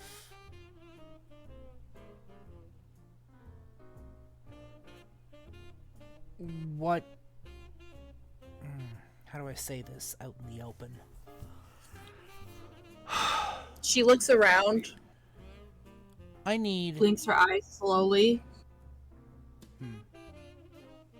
She doesn't seem to be looking at you right away. She blinks her eyes slowly and, like, once again, like, sweeps across the area. Don't suppose you have access to a time machine, do you?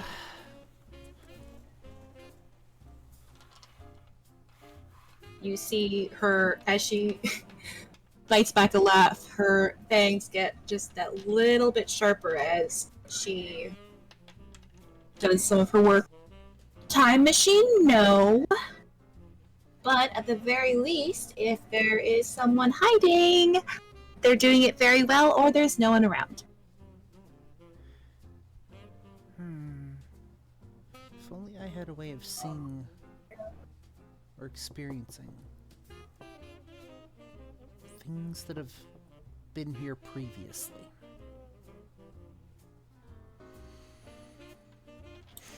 Now, this is a question from one storyteller to another. Are you actually referring to a legitimate skill? Yes.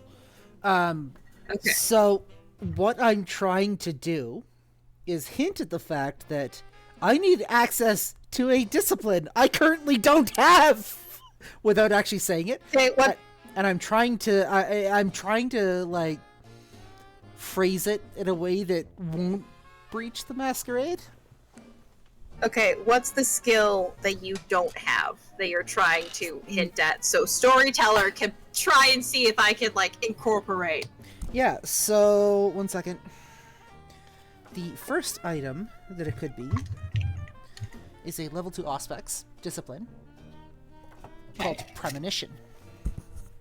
Ah. The other one, 1 second.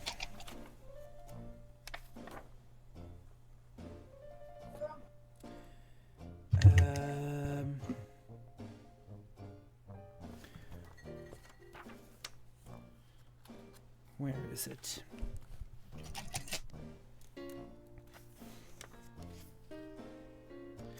One split second.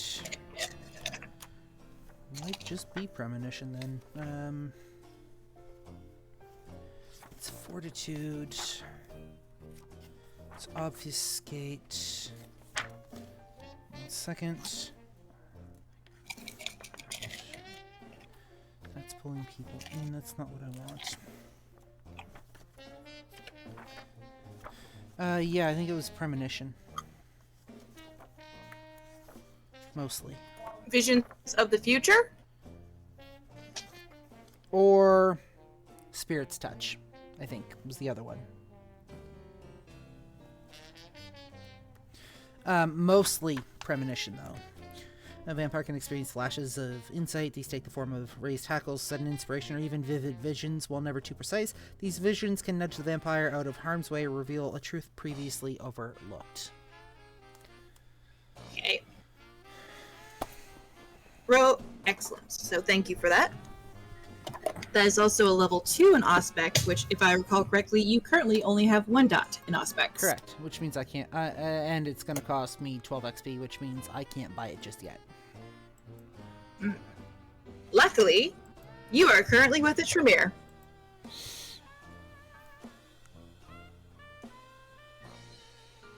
Ro cautiously looks around, hums softly,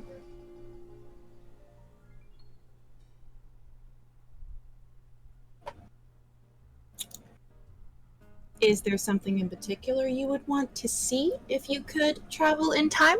She says as she, like, ever so gently pushes you to the side so she is standing where you were. You remember the night I first showed up here? Mm-hmm. I'd be interested in being able to take a look at things. Just as I was coming in through the door.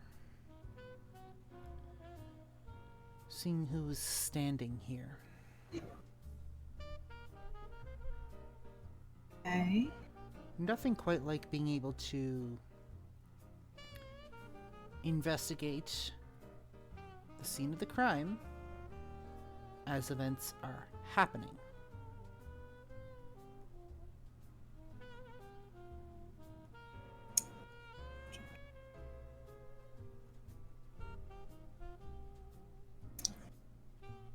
Righty then. She slowly takes a slow, deep breath. Reaching into her backpack, she rummages around, finds a vial of blood that has STS on it. Downs it. Licks her lips. Before reaching over with her hand, placing her hand on your shoulder as she does share the senses. Interesting. And then, as she places her hand on your shoulder, she passes both her hunger check, as she does premonition. Need to do resolve plus aspects for Miss Rochelle We'll Wood. get that done. I will be right back. Okie dokie, Loki Smoky.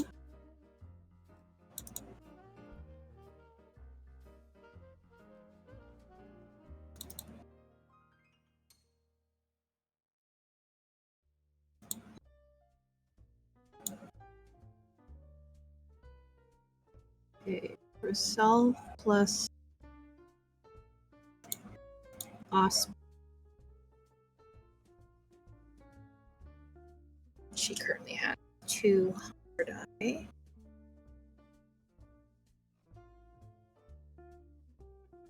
Three and three make.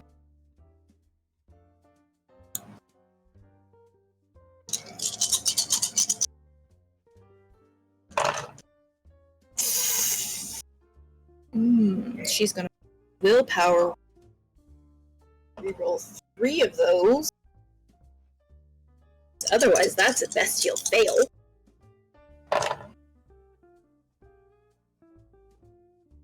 Better. Okay.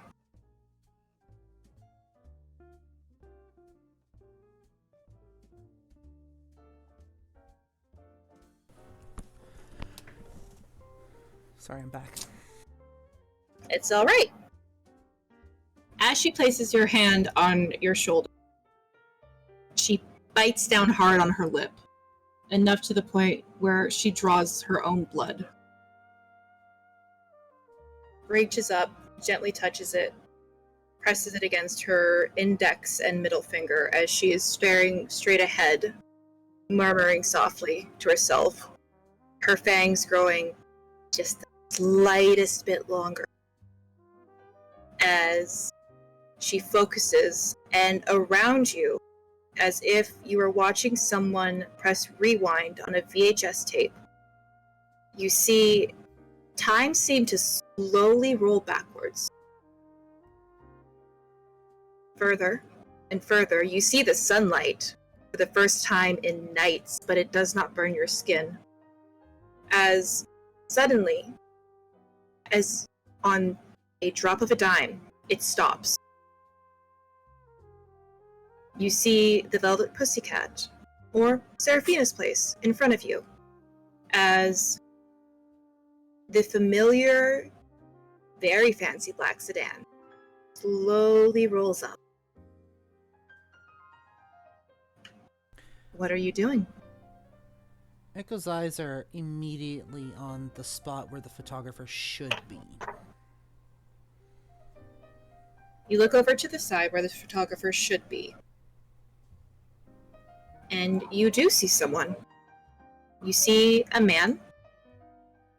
Not well-kept man at all. Long, gray beard. Very thin. Eyes sunken in. Clothes in rags. Looks to be homeless almost. Holding a camera that is probably worth as much as 2 months' rent for you. Snapping photos before retreating down the alleyway.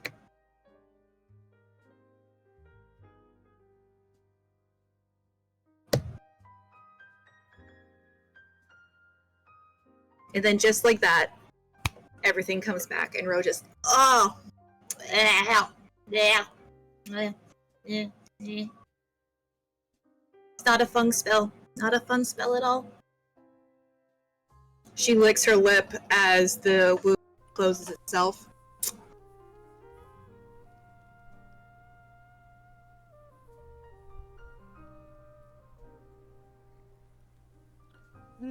Describe the individual to Ro.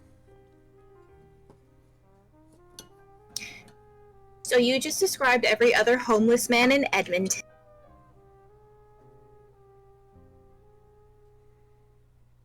And definitely not someone that Victor or Isolde would let into the Velvet Pussycat, which might be why there's none taken in there. When you were getting off that plane, was it here? In Edmonton? Yeah, it was at the Edmonton airport. Let's take a trip. Okay. You can do that again, yeah? I mean, I can. We just gotta be careful, but luckily she rattles her bag. I come prepared! Good. Let's roll. Yay! As she goes towards the Van with you.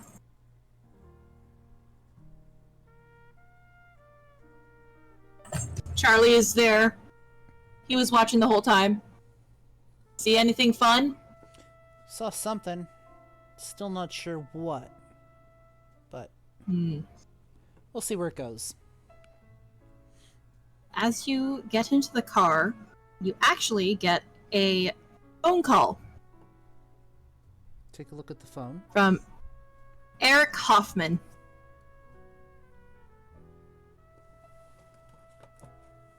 Answer it. Put it up to Echo will put it up to the ear. Hello? You mind telling me why our intern didn't show up all day and is ignoring our phone calls?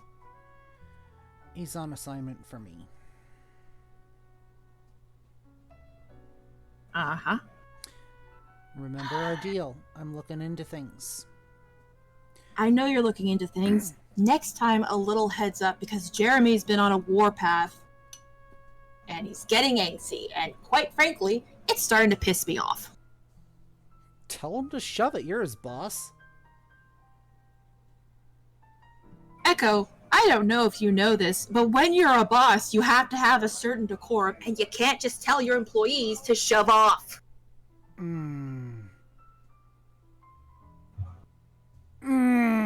Or maybe you... Would you like me to take care of him for you? You are not taking care of Jeremy. That's No, the last not thing I that, need. Not that kind of taking care. Would you like me to shut Jeremy up for you? How would you do that exactly? I have a few tricks up my sleeve. I can get Jeremy off your back. You know what? If he keeps pissing me off, I might take you up on that offer. Okay. Offer's open. For the moment, he's gonna be, for the moment, your intern's working for me. He's on assignment. We're digging. Okay. Tell him to call his folks, too, because apparently they tried calling because they had a weekly check-in today or something, and he's not answering his phone. I will let him know. Thank you for the heads up. Okay. No problem. Oh, by the way, there's some shuffling of papers. I got a word back from my cop friend. Mm-hmm. They managed to lift a partial print off my car. Oh, yeah? Interesting. Yes. Tell me. Well, they ran it through the database, and unfortunately, there were no hits, meaning this person has never gotten arrested, at least. So. Interesting. Thanks for the tip. If you want them to have a look at your car, they can. Apparently, they tried going by earlier, but no one answered your door.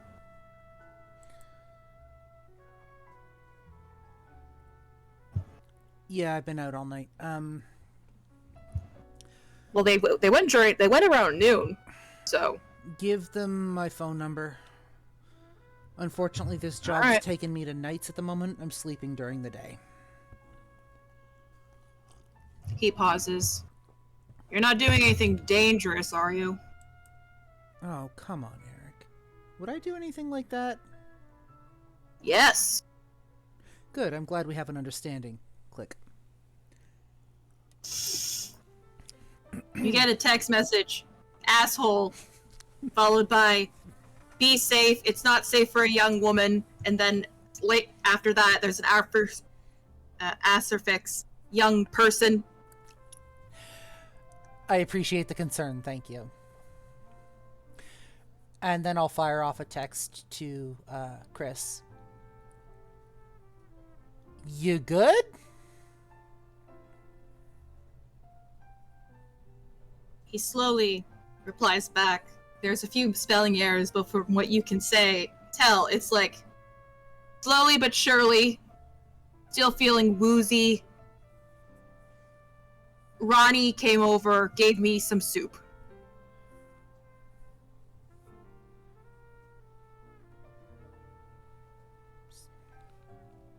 Take your time. I'll be back soon.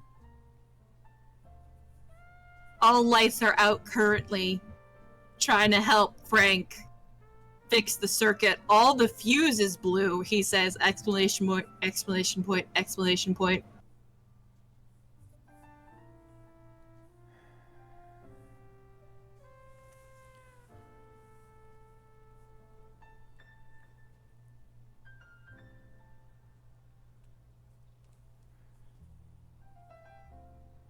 I got some snacks for you. I'll be back soon. Just rest as best you can.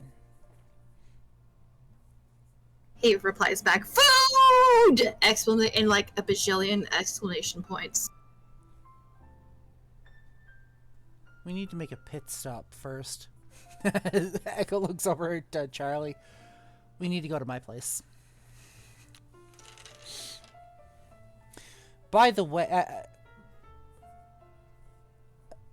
as like Echo hops into the van. By the way, Ro, this is Candy. Candy? That's her name. Oh! Hi! Hello. Oh. Okay. She says she looks straightforward. I guess let's head back to my place. Alright. You head back. And apparently, Frank and Marcus were not wrong, because as you get there, you notice all of the lights, including the little safety light they have in the back, are currently out.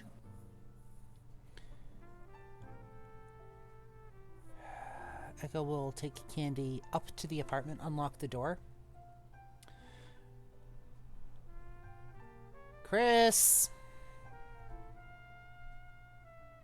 Chris is currently sitting on the couch, scrolling through his phone. Bingo is on said couch, resting his head on Chris's lap, his tail's wagging as he seems to be staring straight ahead. I'll watch Bingo for a second.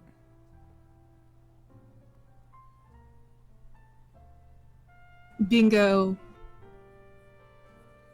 glances at you before glancing back straight ahead. You do see that the hairs on top of his head seem to be flattened, then they perk back up before they're flattened again as if an invisible force is petting it. Got you some snacks there on the counter. You need anything? Nah, I'm good. You take Ro a nap. peeks her head around. Did I do that?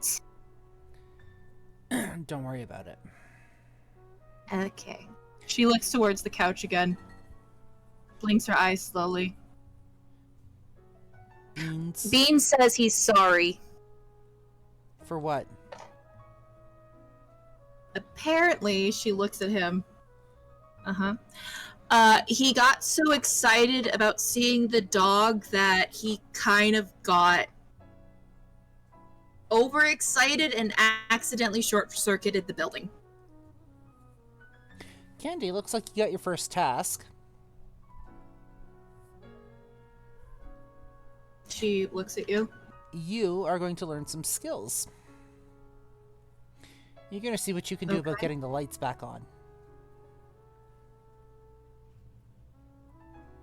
Very well. She begins to walk to, you think, towards the stairs. And you see Ro, like, watching something. You think it's Beans, because then she blinks, watches some invisible force, as Candy stumbles slightly, grabbing the banister, seeming momentarily confused, before continuing to walk, and Ro just shakes her head. Candy blinks and walks back.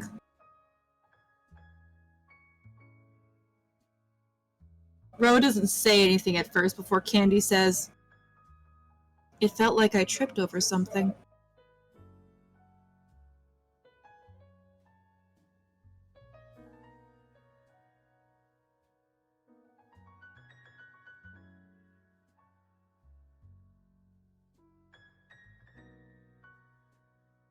Ro leans over. It was Beans.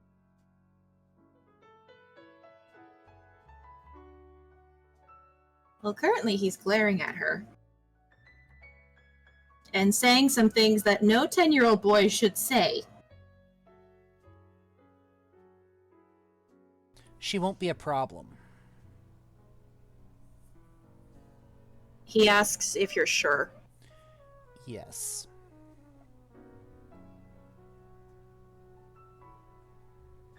He says if you break your word, then he's going to make it so you can never have working light bulbs again. Least of my problems, she won't be a problem.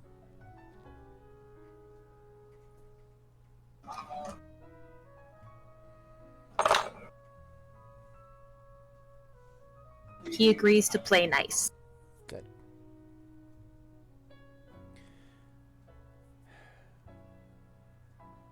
See what you can do about... Echo looks back over at Candy. See what you can do about fixing the lights. And don't electrocute yourself. I will do my best. Good. She says, as she turns around, you hear the door, the apartment door beside yours, open suddenly. And silence for a moment. Candy looks over her shoulder, gives a slight nod before continuing walking down. You see Rhonda slowly walk out of the apartment, watching her go down, glances back. Hi. She's currently holding a flashlight because all the lights are out. Echo looks over at Rhonda. Hi. So when you said you were sending someone, you didn't say it was going to be a wall of muscle. Ah, you noticed that, did you? It's kind of hard not to. He got talking to Gramps. Yeah? Yeah, he was trying to help, fix the circuit breaker before he got a call from somebody, and he said he had to go, but if we couldn't have it settled by tomorrow night, he'd come back again. He left a business card with Gramps, and they got chatting. Apparently, they're bonding over shared military services. I don't know.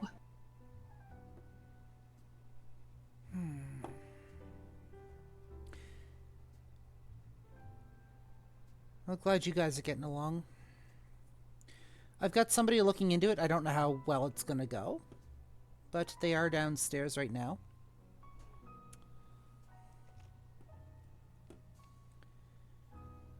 If you go down to say hi, just remember,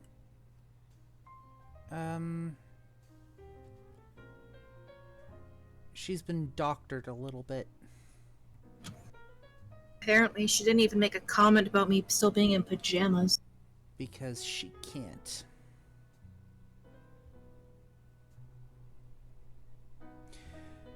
Why don't you come I'm not going to question that right now. Should I question this? Remember how I said we were going on a bit of an adventure? Yeah. I did the same thing to her that I did to you, except worse. And my dad? He's fine. He won't remember any of it. Okay. She slowly walks into the apartment, looking at Ro, who just gives her a smile and, like, waves. She's also been given explicit instructions to help you guys out with whatever you need.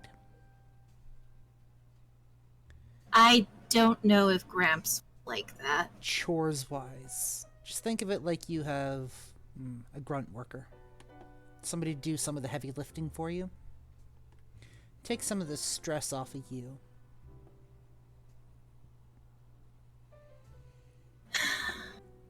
Okay. How are we going to explain her mood change, though, to him? Tell him she got psychiatric help and she's been sedated.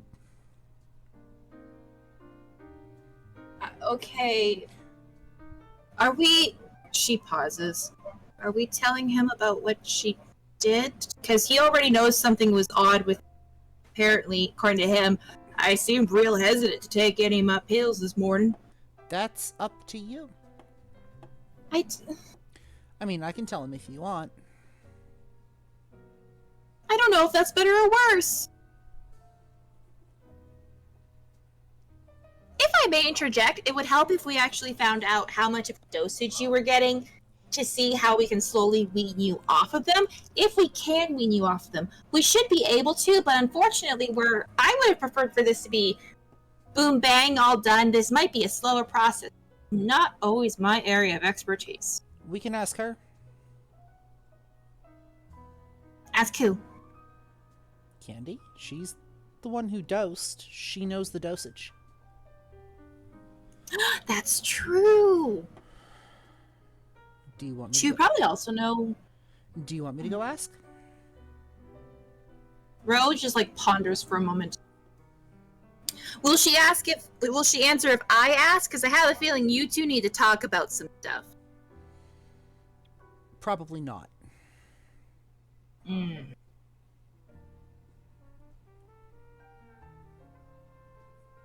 Okay.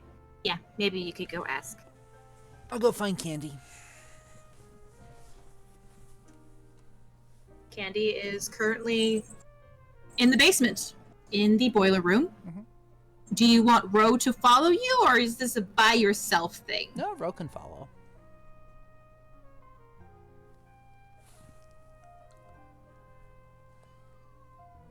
Ro follows you.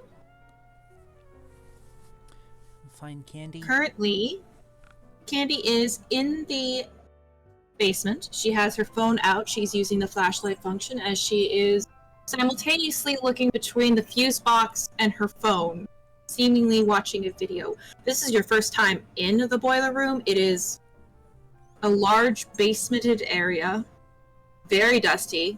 You know for a fact that some people have shared storage down here with padlocks.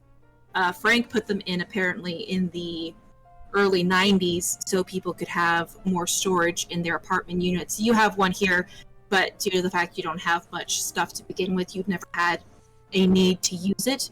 Off to the side is a boiler. You do see on the wall in the corner where the boiler is, there is stained soot marks across both the walls and the ceiling in that portion from an accident long ago. Fuse box is on the other side of the boiler as Candy is currently just looking at it.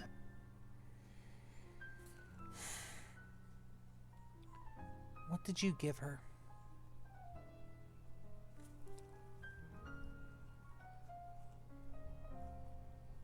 One second as I quick look up the name of it. Okay, give me 1 second. Hey. 1 second.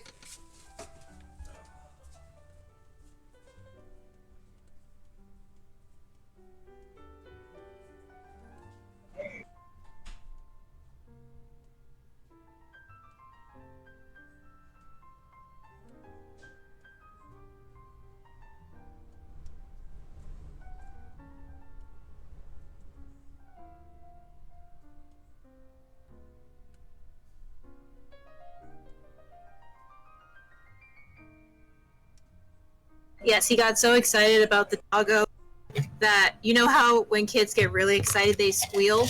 Well, what Beans got so excited, he short-circuited the entire building.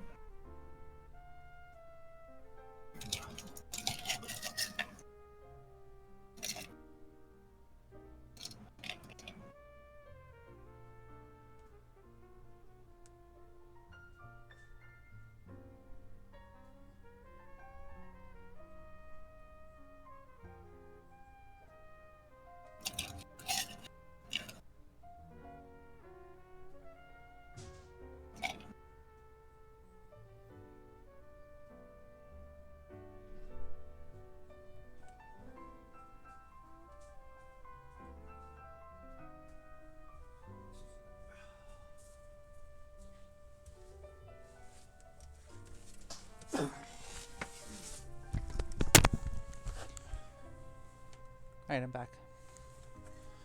I'm back.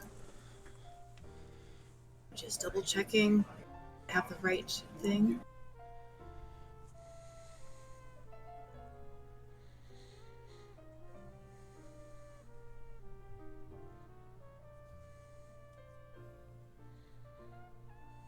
Candy pauses, turn around to face you. The flashlight half illuminating her face in a way that was almost reminiscent of people who will hold flashlights on their face during scary stories. Rhonda? Yeah. When she was younger, we started out with a lorazepam. And now? However, the lorazepam helped with the mania, but she was still seeing visions. So I changed it to aripiprazole.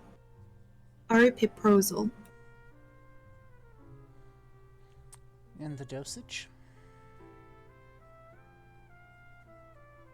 Currently, the dosages I was able to put into the gummy is roughly 100 milliliters.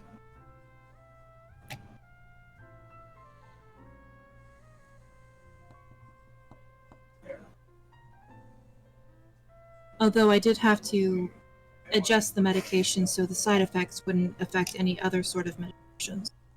So I guess you could say it is... She pauses as if to think of the correct term. A homebrew, I suppose?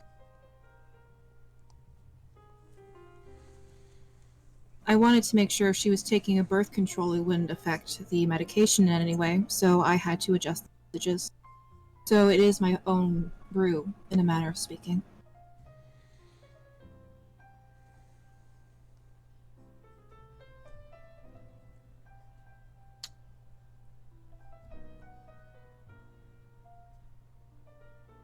How do we wean her off? She pauses to think. I gave her a bottle of it near the beginning of the month. The easiest way to wean her off of it would be to start off with 1 week the full dosage. Then the second week go to a half dosage. And then the third week we would give her the half dosage every other day. And then the fourth week we would give her a quarter of that every other day. Until the last week she would no longer need it. Although, I do not know what will happen when we wean her off of it, because I've never done that before.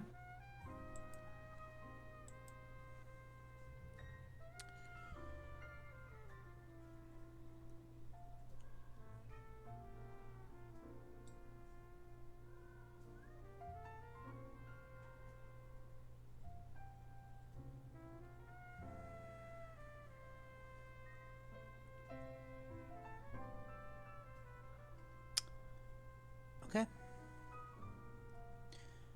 What does it look like down here for the electricity?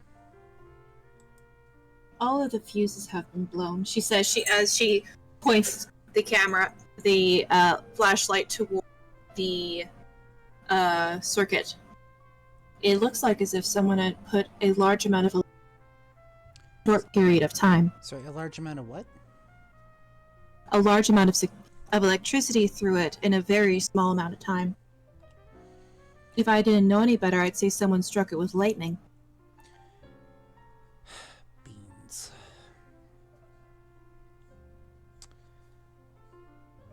Unfortunately, this might be beyond my capabilities. We might need to replace the entire breaker. Then we'll get an electrician in, I suppose. You'll have access to cash, yes? Of course. We're gonna hire an electrician, you're gonna foot the bill for it. Of course. Next task. I'm gonna show you where my apartment is. Upstairs in my apartment, we have an individual whose name is Chris. Yes. He's a little under the weather. I want somebody to look out for him. You're gonna nurse him back to health. Make sure he's looked after, make sure he's fed, make sure he's watered, so he can get his rest. Very well. Ro interjects. You specify the watering bit because because she might actually try watering him. Make sure he has liquids to drink to, like, help him nurse back to health. Understood. You're on a night schedule now. Basically, when the sun comes up, provided everything else is taken care of and all of your duties are accomplished, you go to sleep. Yes.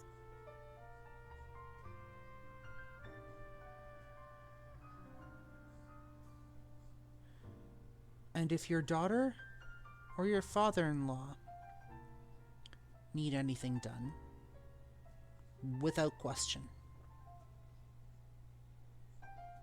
Even if it's during the day?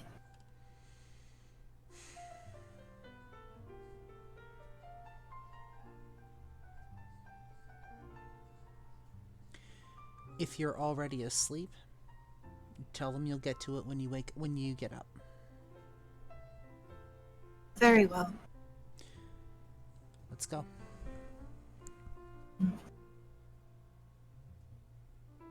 Candy falls upstairs as I rub her eyes. Ugh. Yep. Rhonda is currently on the couch, petting the dog, looking around the apartment.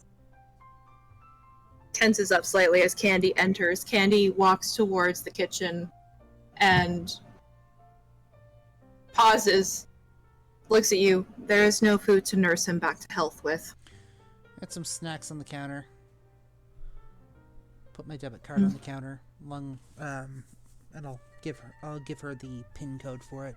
If you need to order something in, if you need to go to the grocery store, there's not much in there. Probably about $150. Get some food. Understood. I also want you and your daughter to sit down and have a talk at some point. You're gonna have to Rhonda looks at you. You're gonna have to wait until she comes to you, though. Understood.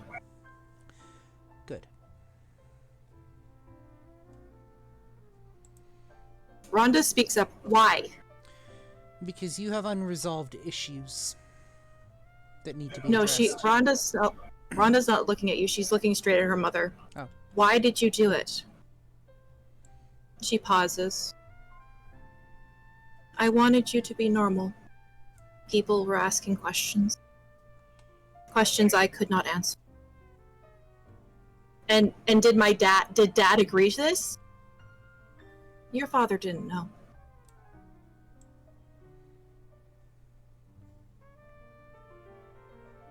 So you used him.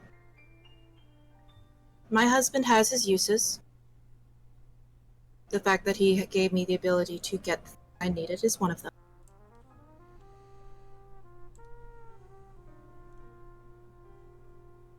How do you sleep at night? It used to be on a bed, although to my understanding it's now going to be on the floor. Rhonda, quick as could be, suddenly is on her feet and backhands her mother across the face. Tears welling up in her eyes. She looks at you. Echo, can I go for a bit, please? Sorry, Yep. You're welcome to do... Okay.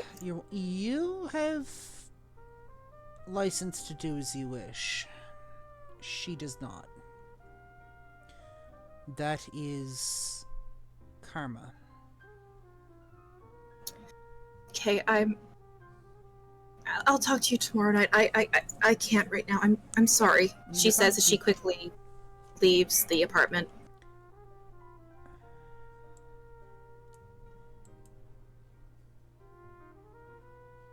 Candy slowly stands up from where she had been backhanded. I take it that was not the answer she... You don't get it, do you? You are supposed to love your child unconditionally. You are supposed to be there to protect your child. That's what a parent's supposed to do. Instead, you saw something happening that you didn't like, and you forced a path on your daughter that was unnatural for her, that she didn't want. She had no say in the choice. We've been over this. You took her ability to choose and her free will from her.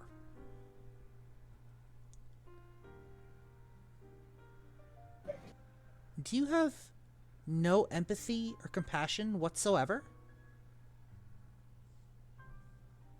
She tilts her head slightly, seemingly thinking it over.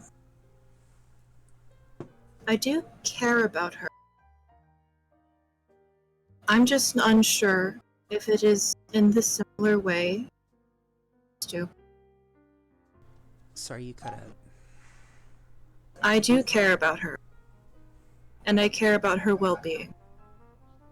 I am just unsure if it is in the similar way Mother is supposed to. You telling me you don't have a mother's love?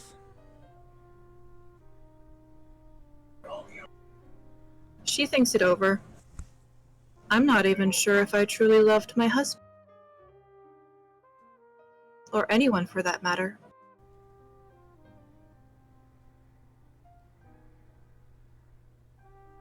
That's interesting.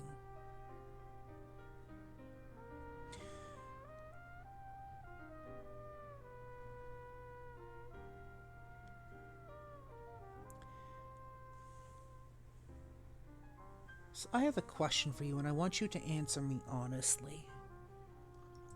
Very well. If I was to loosen my grip on you a little bit, not free you, but loosen my grip on you, would you be likely to patch things up with your daughter? Or would you be more likely to do something else? Now that you know what it's like to have your will stripped.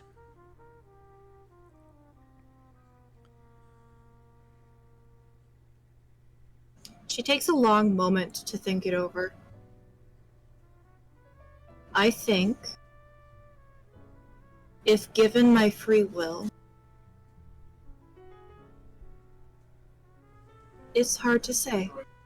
A part of me wants to think that I would do better. But another part thinks. She tilts her head as she looks at you. I would want my image saved.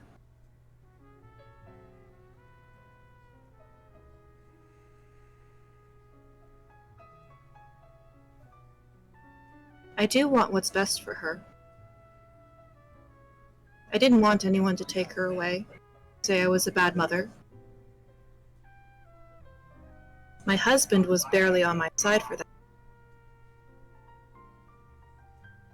And although her father does care for her, it is not in the way I would like.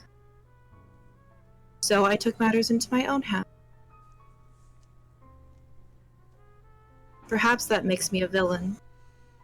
But at the same time, those who are outcasts are often not looked favorably upon and face too many adversities. I did not want that for her. I wanted her to be normal.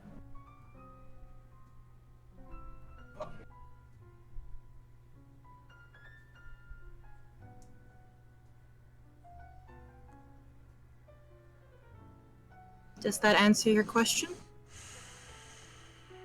That is an honest answer, which is more than you gave me back at the house.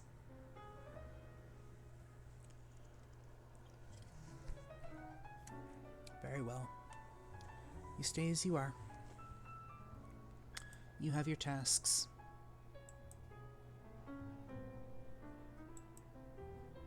Very well.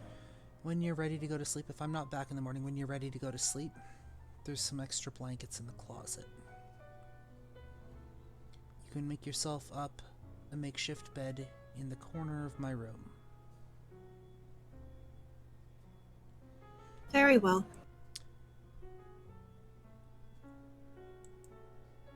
I will call an electrician first thing in the morning. Good.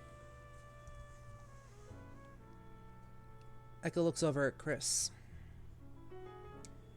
Call me if anything comes up. He raises a thumbs up. You got it, boss. Try to get better. I'm trying to the best of my abilities. I ordered a Subway. I feel a little bit better. Ronnie, she gave me soup. She's actually a pretty good cook. Good. There was a wall of muscle that came by earlier. You drop off the dog. I love the dog. Yep.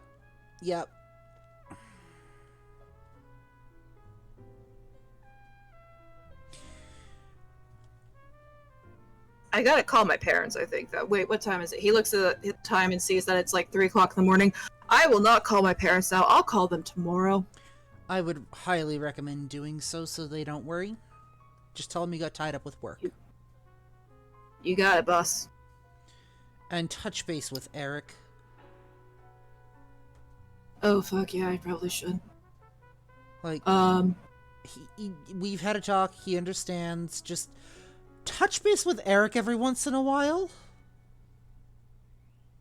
Boss, I was passed out for most of the day and night. Fair. From blood loss. From feeding her, he says, pointing at Ro. He smiles, and I really, really appreciate it! You're good. Just touch base with Eric every once in a while from here on out. Okay, boss. And then there's You going out again? Yeah, I got some stuff to take care of. I'm looking into something. Okay. But before I go, I need a snack. Okay. Not you. Thank God. I don't think I got enough to give.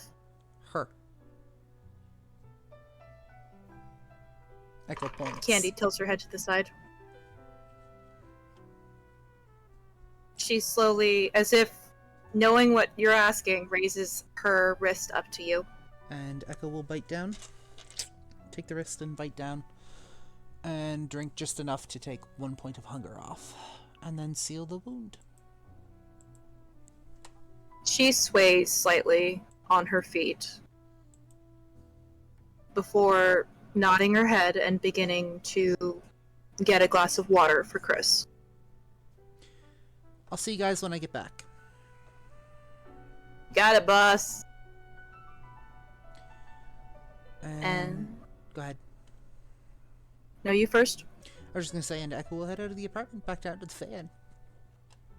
As you head down to the van, enter, getting ready to drive off to the airport. That is where we are ending session.